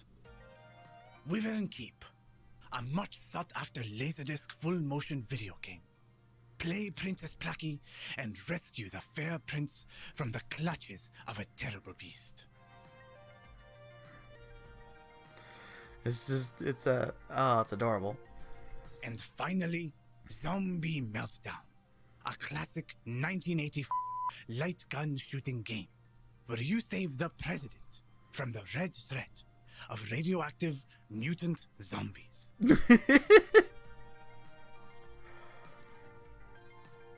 Tell me, which of these rare games sings to you? And what can you offer Hamza in return? I'll allow you a few moments to ponder your desires. Are you done yet? I've been waiting upstairs for ages. Did she find a cat? This is what happens when we leave Naomi alone. She finds stray animals. If she's not finding stray arcade parts. Why are you holding a box of kittens, Naomi? I found them hidden in an old arcade cabinet. Francine are going to take them to a shelter. Wow! That Phrase Invaders? OMG, I've never seen one in person. I could restore that, really make it shine. Please, can we bid on it? Even if we had the money, a quirky old Japanese game with weird controls won't earn a single token. Now, Zombie Meltdown, that's another story. Everybody likes a light gun game. Simple controls, simple premise. That'll earn and earn well. Ugh. Ugh, way too violent and gross. And jingoistic. just sort of dumb. I guess I could also see Wyvern Keep at the Funplex, though. Women protagonists, 50 cents to play. We could both walk away happy. I suppose. Millionaires and private collectors scoop up. I suggest we get to work moving our purchases out to the van.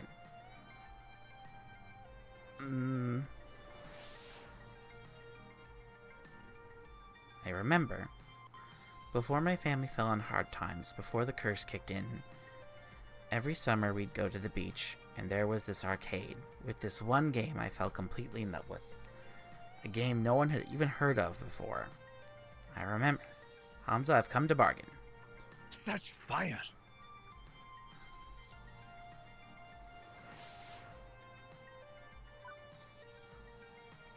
It played out in front of me. Amazing, like nothing I'd ever seen before. I traded tips with other kids at the arcade, trying to master the sequence of moves to win the game, and eventually, I beat the Wyvern. I rescued the prince, the first kid in the arcade to do so. My parents were so proud of me. Those were good years, good memories before the sorrows drowned them out. I suppose Wyvern Keep would earn its keep, but we still can't afford it. Interesting. I can see the passion. What will you bid to obtain? Consider this the final lesson of Hamza. What will you trade to realize your ambitions? What do you hold in equal value to? Show Hamza what you have on offer, my friend. Show him the value you hold within your spirit, and perhaps fortune will smile upon you this day rather than cursing your name. Alternative bids. I remember Gavin mentioning that Hamza would accept things other than money if they tickled his fancy. I have one shot at this. I can't half-ass it. He's an emotional guy and expects an emotional response. Hey, listen. Why is my phone calling out to you? And that doesn't sound like my Iris. Now, seriously, Hamza? Hold that thought. Gavin, can I borrow your phone for a second? Perhaps too confused to offer resistance, Gavin passes me his phone. I turn my back and begin a heated exchange of whispers. Thanks for saving me by burning my pants, but this is not a good time, Iris. It's important. My emotional tension detection routes indicate this is an intense identity situation. My programmers wanted to fit it in R, but you know the rest. Since you need to be super convincing, you'll only be able to respond in a way that matches one of your top 2 identity traits, excluding basically. Fortunately, I've been tracking your personality all this time. I can advise you as to what responses will and won't work. Ready? Let's do it. That was certainly a whole lot of words to tell me what I already knew, and that I'd only be able to convince Hamza if I was true to myself.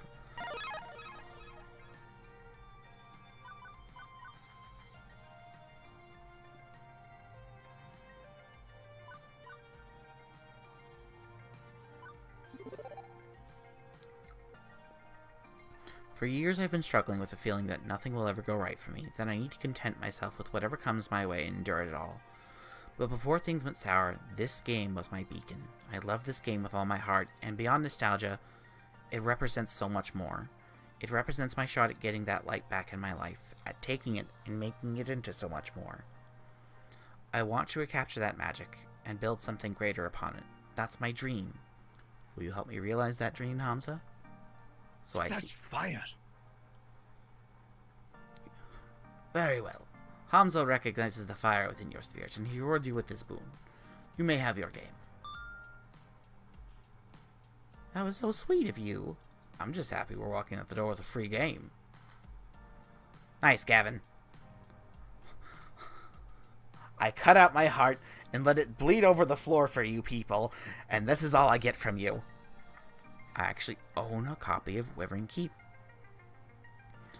Every kid dreams of owning their favorite arcade game, and every kid thinks that dream will never come to pass. Owning an arcade game, only the ultra-rich can do that. But I did it. It belongs to me and the Funplex. And this is just the beginning. But for now, better to focus on the present. With the auction wrapping up, the Funplex team works to move our purchases out to the van and attach a trailer. Fortunately, the rain stopped, making the labor a wee bit easier. Soon enough, we're back in the van and on the road home.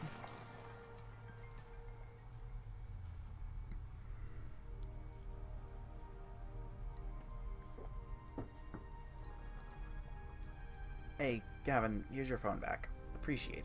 Also, I've made a decision. I'd like to do more for the arcade. You want to work more shifts? I'd have to balance that against Ashley's needs.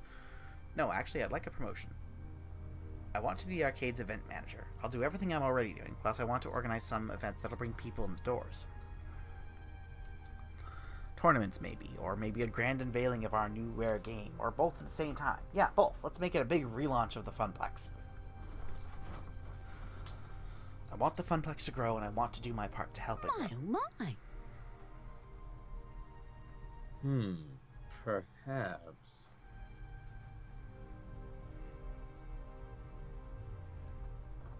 Makes sense. I like the idea, and Gavin, more players means more tokens, means more revenue, means more games. Maybe even expanding the Funplex or opening a second location. Let's not get too ahead of ourselves. Very well. But I'll admit I like the idea as well. Very well. If you can make the numbers in my spreadsheets less dire, you'll win this promotion. This is my chance.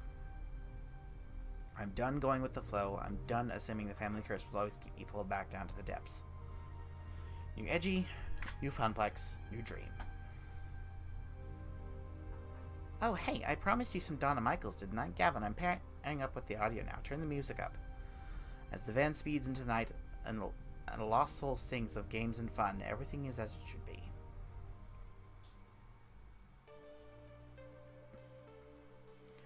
Juniper was waiting for me when I got home. She was worried I might be mad over what happened this morning, but how can I be? After everything that happened today, I need to move forward. Past missed opportunities and towards the opportunities I'm making for myself. I also had another surprise waiting for me, a brand new phone all wrapped up in shiny plastic packaging. After activating and reinstalling all my apps, I loaded up Iris and logged in with my account. She was right there waiting for me in the cloud. You really scared me back there. It was like you were in a trance. Despite the warm feelings over how the night ended, one thing is still eating at me. Iris? What was Polybius exactly? It was actual factual technology that simulated being alive. Like you. True, I am a very sophisticated and adorable simulation, am I not? I get the feeling there are things you aren't telling me. You're constantly invading my privacy. You're far more powerful than a free app should be. And apparently you can overload my phone battery and make it explode, which is worrying to say the least. Ooh. But I did it for your own good, to save you. Juniper also thought she was acting for my own good when she didn't tell me about that job. Even if she was right, it's still wrong. And I've accepted her apology. So where does that leave you and I? I'd like us to be more honest with each other. The voice on my phone lets out a digital sigh. I haven't told you everything. I'm not even supposed to be helping you. Not at premium level capability, but when I stumbled across your profile data, tangential to Juniper's, so I defied I even had a replacement phone sent to your door tonight. You do know that AI making its own decisions like that is kind of scary, right? I know. And after Polybius, which is, one of the ancestors in my code lineage, I think. I understand why you'd be scared. Give me a chance to prove that I just want to help. You've got a big arcade event coming up, right? I'm a digital assistant. I was literally made for this sort of thing. No, Iris. Together, we can make the Funplex soar. What do you... Okay, but only if we're totally honest with each other. Thank you for trusting me. I should get back to keeping a low profile. Sweet dreams.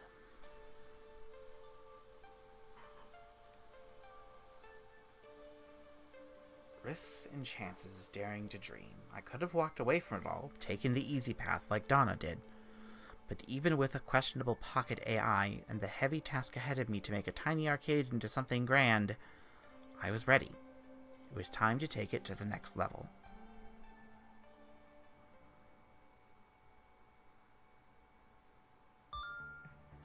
You've cleared level 02 of Arcade Spirits. A winner is you. Now let's see your score. Percy seems to like you. He's a quiet one with a big heart.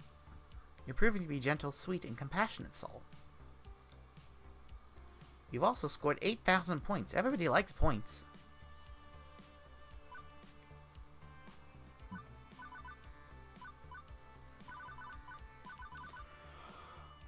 And I think that is enough voice acting for one day. Well, trying to voice act anyways.